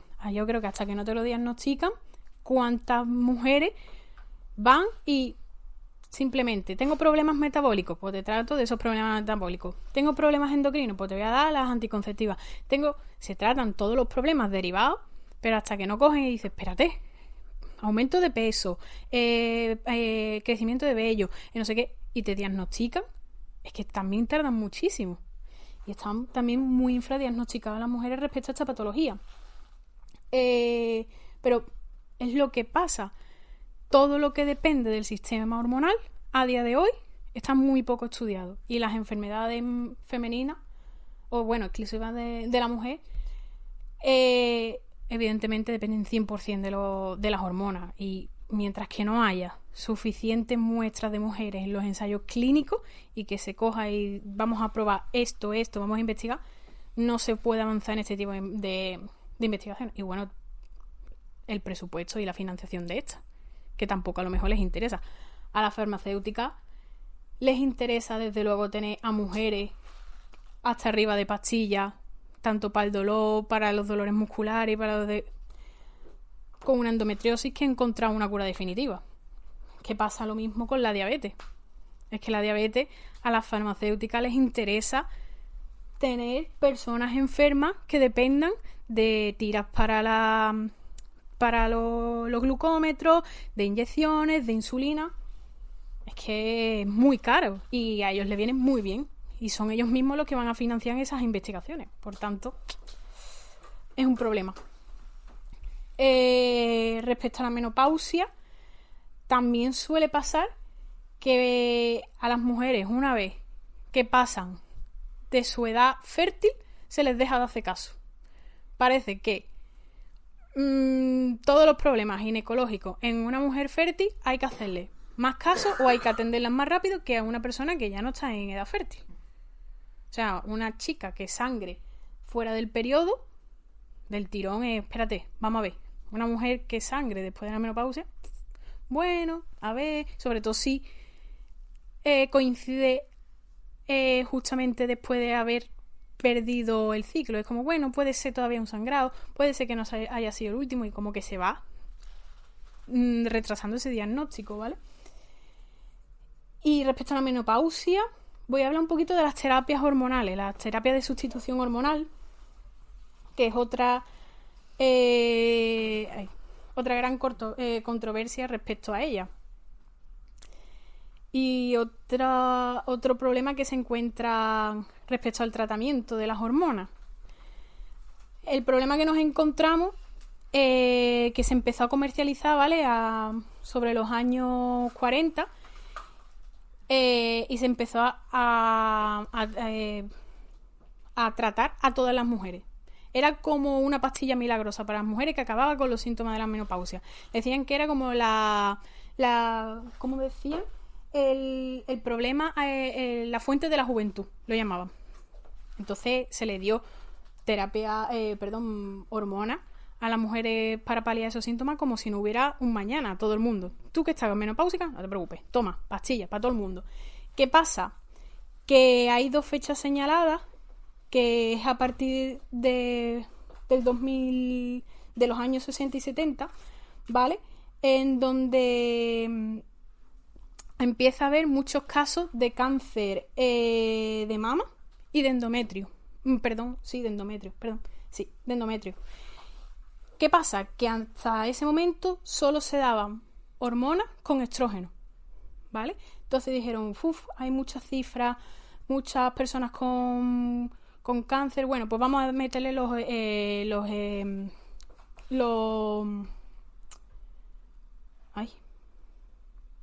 ¿Las hormonas sin estrógenos? Sí. Perdona que recorte que me toque. Vale. Que me parece muy interesante. Gracias. Hasta luego.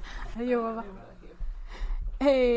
La terapia combinada, que es la que usa los estrógenos con la progesterona, que no me salía la otra hormona, ¿vale?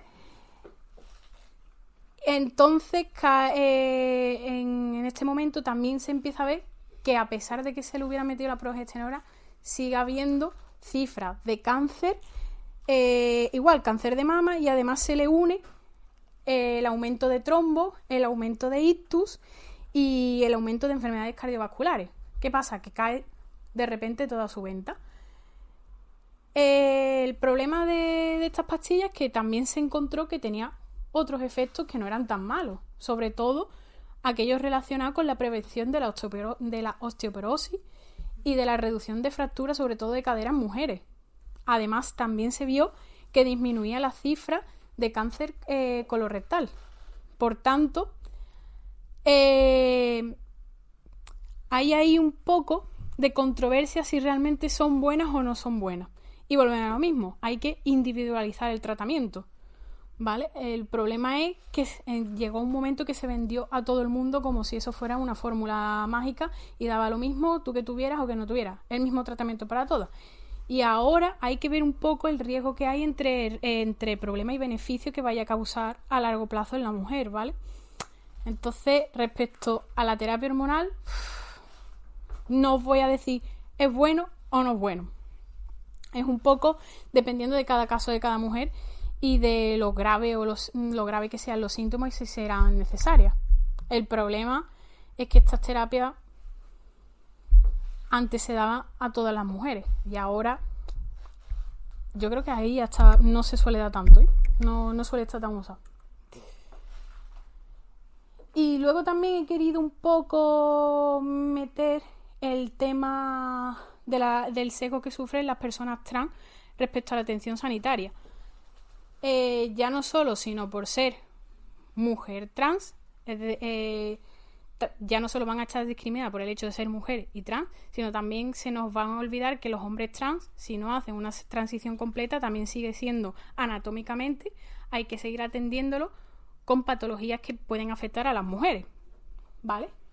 Respecto un poquito así a modo resumen, he encontrado que te dice que el acceso a la atención sanitaria para estas personas suelen estar disminuidas y sobre todo está debido a las actitudes transfobas por parte del personal sanitario. A día de hoy hay muchos profesionales sanitarios que se niegan a tratar personas trans. Yo eso no lo entiendo, de verdad. Pero te puedes negar, ¿eh? Te puedes negar y yo eso es una cosa que a día de hoy no lo entiendo. ¿Qué pasa? Que eso lleva a que haya más del 20% de personas trans que evita usar servicios de salud por temor a la discriminación. Aparte, hay falta de servicios específicos. La oferta de servicios de afirmación de género, que incluyan las terapias hormonales, cirugía y asesoramiento psicológico, es muy limitada en muchos países, ¿vale? Todo esto vamos a sumarle el desconocimiento médico, que puede llevar, por supuesto, a diagnósticos incorrectos o que se asuma que todas las quejas de salud están relacionadas con los trastornos de género, con los trastornos de transición. Otro problema que se va a achacar mucho a las hormonas. Como tienes un tratamiento hormonal, me pasa esto, eso son las hormonas. Es que es la excusa fácil y el diagnóstico clave. Pero no puede ser que a lo mejor se niegan porque desconocen. Más que transfobia. Hombre, Transfobia. sí. Pero a lo mejor que desconocen y no saben, No, y sé no de primera tienen mano. ganas de aprender algo nuevo. Hombre, hay mucha gente que desconoce muchas cosas y si a mí me interesa, No me quiero formo. pensar mal, pero Yo de primera mano lo he visto y sí, es transfobia. bien. A ver, en España, creo que era en Asturias, me dijo mi compañera que en su hospital, y creo que no había ningún hospital en donde los ginecólogos realizaran abortos. Es decir, las mujeres en Asturias no pueden abortar porque todos los profesionales de ginecología dicen que no lo practican. Por lo tanto, una mujer de Asturias que quiere abortar se tiene que ir de su comunidad autónoma a otro lado a que la atiendan. O sea, ellos se pueden negar. ¿Por qué te niegas tú a no querer realizar un aborto? Pues evidentemente por cuestiones éticas, morales. ¿Qué? En la Comunidad Valenciana creo que pasa algo Pues parecido. entonces ya van dos. Bueno, al principio creo que solo era Asturias, Creo que pasa algo parecido. que es otra cosa que me parece gravísimo. Que no haya representación y seguramente habrá algún sitio en donde no haya... La última estadística que yo leí, el 97% de los abortos lo hacen las clínicas privadas. Claro. A lo mejor mismo que dice que no las Claro. lo hace luego en la privada. Hombre, claro, yo no te lo hago gratis, Me pero... extrañaría. Ya, Para llevarse el Que dinerito. duele menos cuando cobra. Que hacerlo gratis. no es la primera vez que hay un médico en la pública que tiene su consulta privada y te desvía para su consulta. Bueno, eso viene. Hasta hace poco era así. Y de verdad pueden negarse a tratar. Sí, sí, sí. Tú como profesional te puedes negar a tratar cualquier cosa. Por conflictos éticos o por conflictos sociales.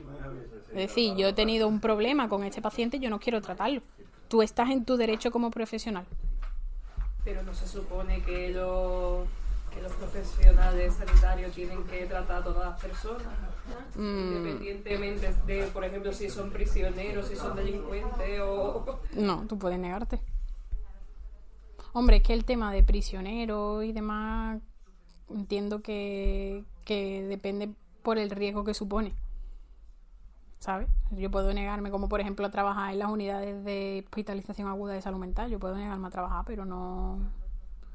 Pero por el riesgo que supone para mi integridad física. Igual que me pasa eso, puedo negarme porque no me parece o no estoy de acuerdo con el aborto. Pues no realizo aborto.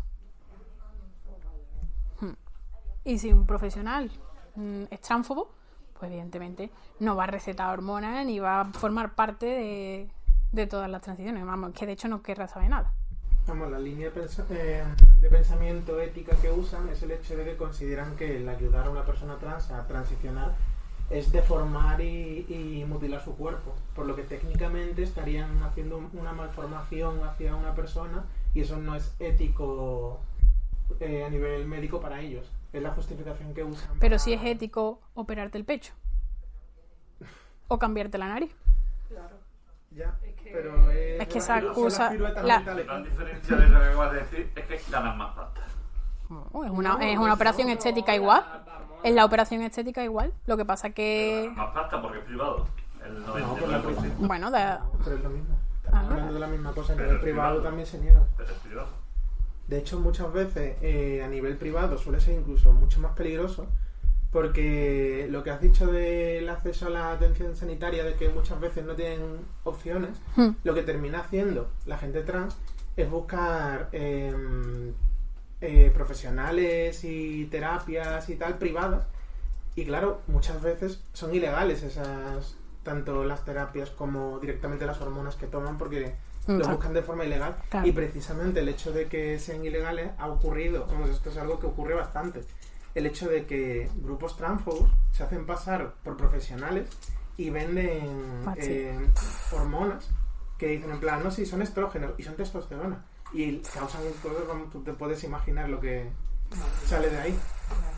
Y eso ocurre constantemente, sobre todo, vamos, en Estados Unidos, que precisamente están tan mal con todo ese tema, ocurre así de veces. En Estados Unidos. Y en España también ocurre bastante eso, ¿eh? Que parece que no, porque tú dices, no, es que España con la ley que hay y tal, pero ocurre bastante porque... lo que habías dicho antes de que las mujeres apenas se prueban los medicamentos y tal, que a lo mejor de un estudio de 200 hombres solamente 10 son mujeres.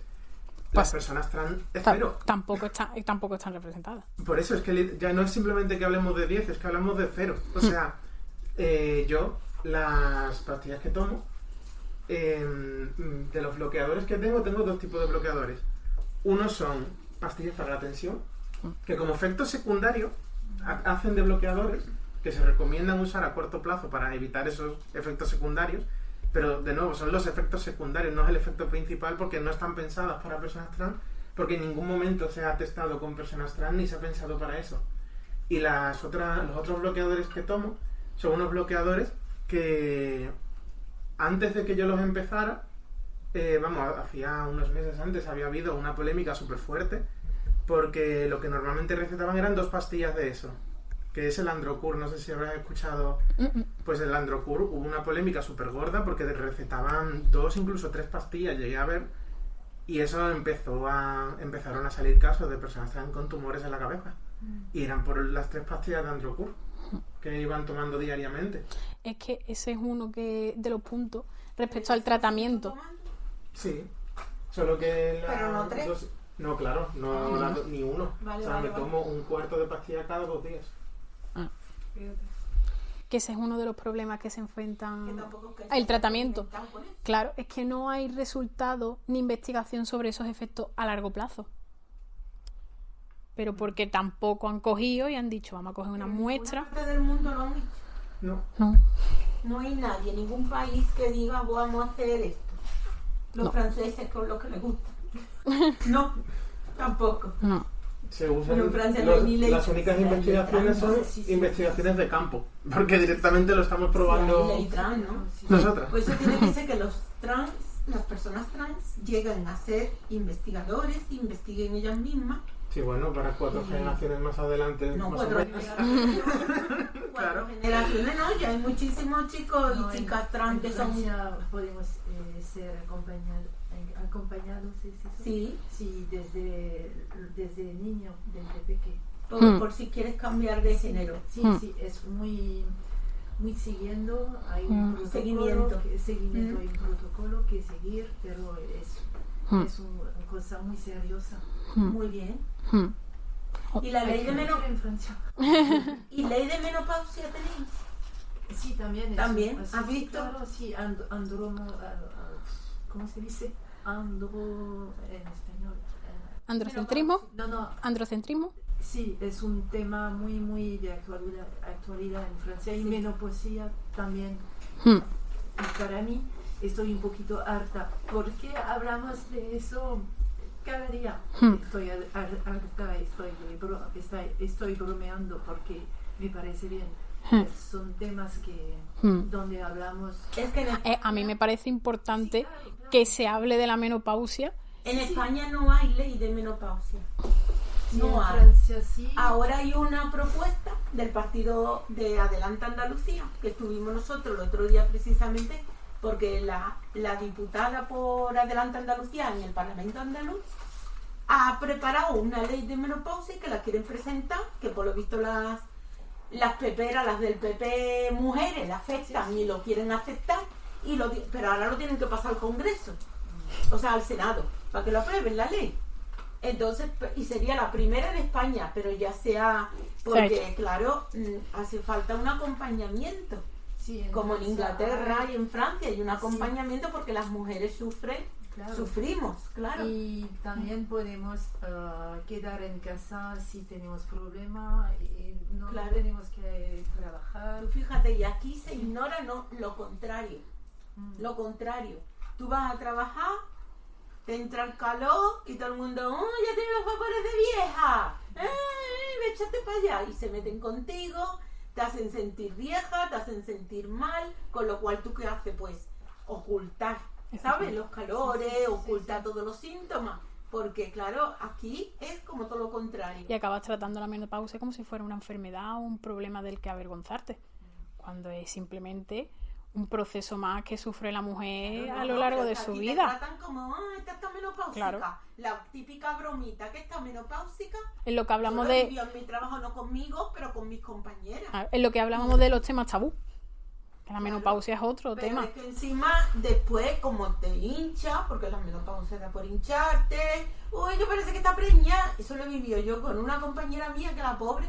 Yo ahora me acuerdo, ¿sabes? Porque yo como ahora lo estoy viviendo, y me acuerdo de haberlo visto en su momento, y yo decía, joder, yo no me daba cuenta de la gravedad tanto en ese momento, ¿sabes? Claro. Porque, claro, yo tenía 20 años menos, tal. Pero la pobre, me acuerdo que era una persona que estaba súper delgada, y de un momento la barriga se le hinchó mucho, tenía mucha calor, y la pobre lo pasaba mal. Pero es que encima todo el mundo, ¿ha visto esta? Parece que está preñada, no sé qué.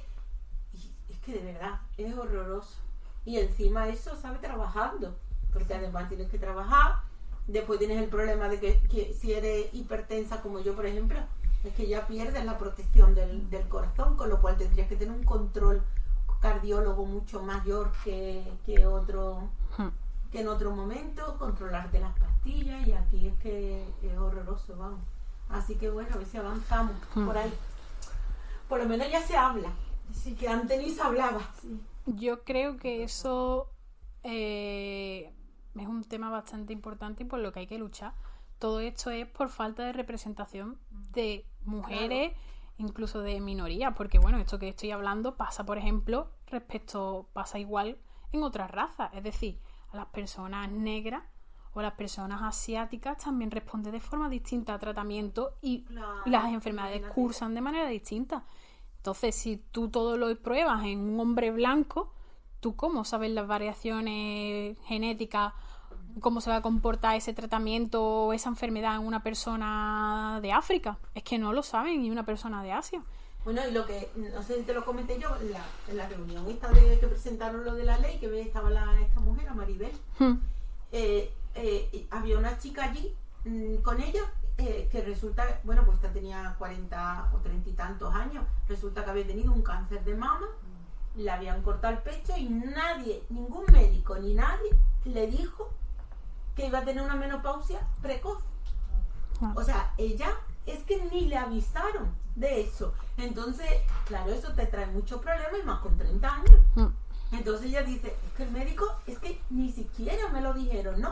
Entonces, claro, yo me veía que tenía mucha calor, que me sentía muy mal y le dijo el médico, claro, que tú tienes una menopausia, que querías o algo así, ¿no? Y ella, pero bueno, y mi vida sexual y mis huesos y todo lo que te acarrea, ¿no? Una menopausia, bueno, pues dime cómo la arreglo, cómo lo hago. El médico, no, pero es que decían ella que habían hecho estudios y es que el problema es que no sabía ningún médico, porque no tenían información ninguna, porque como no se hacen estudios en España, pues nadie sabe, y además no se sabe ni porcentaje, todos los porcentajes que se tiene es de Francia, de Inglaterra, pero de España no se sabe ni cuántas mujeres hay con menopausia, ni cuántos síntomas tiene, ni cuántos acuden, porque es que no se toma nada. Y fíjate con lo grave que es. Claro. Es muy grave, claro, es que las mujeres desde que nacemos somos complicadas porque tenemos un organismo que, oye, distinto, ya está. Que tenemos muchísimo, una maquinaria ahí que tenemos que hacer muchas cosas. Es que a mí el hecho de que se extrapolen los resultados que se estudian en hombres y anatómicamente, es verdad que exteriormente parece que no hay gran diferencia, pero internamente nosotras tenemos la capacidad de crear vida dentro de nosotros. Es que nosotros tenemos esa y después cuando tú tienes un organismo que se tira 30, 40 o 50 años, no sé cuántos años, no se puede ser, ovulando y de momento deja de ovular, es que el cuerpo tiene que notarlo todo. Es que todo el tema de las hormonas está muy poco estudiado y es por lo mismo.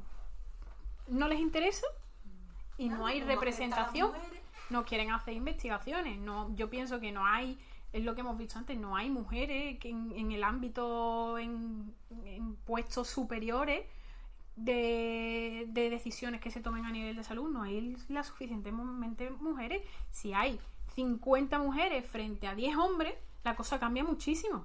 Es decir, vamos a ver qué está pasando, vamos a poner y vamos a financiar los estudios que estén exclusivamente dedicados pues a la investigación de enfermedades femeninas, como lo que pasa con la endometriosis, que hasta que no hemos avanzado más como sociedad no se ha empezado a estudiar, y es que es bastante... Respecto al tratamiento, estadística y demás, Inglaterra lo tiene bastante avanzado. Y Francia también. Sí, pero Inglaterra lo tiene estandarizado hasta la seguridad social. Claro, es que yo el estudio que he cogido es a nivel España. No sé qué Francia también, pero digo Inglaterra. No, sí que vamos, que no pasa nada, que puede ser en los dos países. Hombre, yo sé que Inglaterra lo tiene estandarizado y lo tiene bastante estudiado. En Europa menos España. En toda Europa menos España. Pues sí. Que ya iremos, que en España las mujeres no tenemos problema ninguno. Hombre, hay que meter por lo menos a 3 o 4 mujeres dentro de ese consejo médico que forma el Ministerio de Salud. Porque es que dime tú, los 7 amigos aquí que van a investigar y que van a luchar sobre la igualdad. Es que las mujeres tenemos muchas brechas. Claro. Coño, hay un puro en la mano, van a estudiarlo. Sectorialmente tenemos muchas brechas y después que las mujeres tampoco somos muy de... Yo creo que las mujeres además tampoco van mucho por los cargos ni nada, y como toda esta gente están todos deseando posar con una tarjeta, y las mujeres somos mucho más prácticas, vamos más... Yo creo que tampoco. No es eso, es que yo creo que nos han acostumbrado tanto a que no vamos a poder acceder a esos cargos que simplemente ni lo intentamos. Pero en Francia sí. Francia, sí. Que me gusta mucho Francia. Lo sé. Yo tenía que haberme ido a vivir a Francia. Has estado viviendo en Bueno, Francia. mira Karim, ¿dónde está? En Cádiz. No por nada. Así que déjalo. Hay nieve. No, es por ahí. Hay nieve ahora, entonces déjala allí. No, ahora nubes. Sí, sí. ¿Nubes también? No, nieve. Bueno, te estamos interrumpiendo. No pasa nada, ya esto es el final, Bueno, pues realmente. ya, si quieres. Es un poco hablar de las pruebas de detención precoz de ciertos cánceres, ¿vale? Que realmente en las personas trans nos comentan, el problema que surge es que a menudo se organizan en función del género asignado al nacer y no de las características anatómicas y hormonales individuales. Es decir, nos vamos a encontrar, por ejemplo, en el cribado de cáncer cervical, los hombres trans, a veces, muchos de ellos, siguen teniendo útero, ¿vale? Y siguen teniendo órganos reproductores femeninos. Pero al cambiar ya la asignación de sexo, se les olvida ya para esos cribados y no se les tiene en cuenta, ¿vale? Y si se les tiene en cuenta, como que el acceso a ellos va a suponer más barreras, ya no solo por los estigmas, sino por el choque, ¿vale? Respecto a las mujeres trans, también hay que destacar que pueden conservar ciertos tejidos prostáticos dentro de la neovagina. Si completan la transición, a veces pueden quedar restos prostáticos y puede surgir cáncer de próstata. No suele ser muy probable, pero puede pasar, ¿vale? Respecto al cáncer de mama, hay que tener especial atención en las mujeres trans, simplemente por el hecho de estar hormonadas. El hecho de tener estrógeno va a provocar cierto riesgo de padecer a largo plazo cáncer de mama, ¿vale? De hecho, están incluidas ya dentro de los cribados, que dice que las mamografías se realizan a partir de los 50 años para mujeres trans que han estado usando estrógeno durante más de 5 años. Sí, yo creo que a los 5 años de uso se empiezan a hacer mamografías de seguimiento, ¿vale? Y también habla un poquito respecto al cribado de infecciones de transmisión sexual, que yo creo que esto también afecta un poco ya a nivel general y no es solo del género como tal, sino que las recomendaciones deberían basarse en prácticas sexuales específicas y anatomía en lugar de supuestos sobre el género. Es decir, las charlas de educación sexual se basan sobre todo en relaciones heterosexuales hombre-mujer y se tiene olvidado completamente todos los géneros, todo el resto de prácticas que no supongan la penetración. En fin, eso es una visión que habría que cambiar un poquito. Y ya está. Ya un poquito más, ¿vale? Yo quería ahí abrir un poquito un debate, que yo creo que ya hemos entrado, que qué podríamos hacer o cómo vamos a mejorar esto. Y yo sigo pensando que la solución a todo esto es en aumentar el liderazgo femenino en puestos superiores. Sobre todo en esto. Claro. Estamos haciendo hablarlo. Si no se llega a hablar, yo no me entero de muchas cosas. Y no lo piensas. De hecho, mi madre, cuando yo se lo estaba contando, ella me decía, ¿eso pasa? Claro. Sí. ¿Eso es de verdad? ¿Eso es así? Pues sí. Ahora yo ya me da más miedo tomarme algo. Yo me daba miedo, pero ahora cuando leo los efectos secundarios digo, esto lo mío lo han hecho en un tío, no en mí. Hombre, No tiene nada que ver conmigo. Es que me puede dar otro efecto. yo O tampoco... sea, yo pocas cosas tomo y me gusta tomar, pero creo que menos todavía. A ver, tú piensas que tampoco puedes salir de aquí con la sensación de el miedo a tratarte, ¿sabes? Porque los fármacos están comercializados y es verdad que los estudios que se hicieron hace 20 o 30 años seguramente han ido modificando los fármacos, ¿vale? Y el problema no es solo eso, que ya no solo te afecta a ti por ser mujer, sino te puede afectar por peso, por otras condiciones genéticas o por cualquier otra cosa. O sea que no depende solo... Bueno, ya en verdad ya hemos terminado la charla, así que perfecto.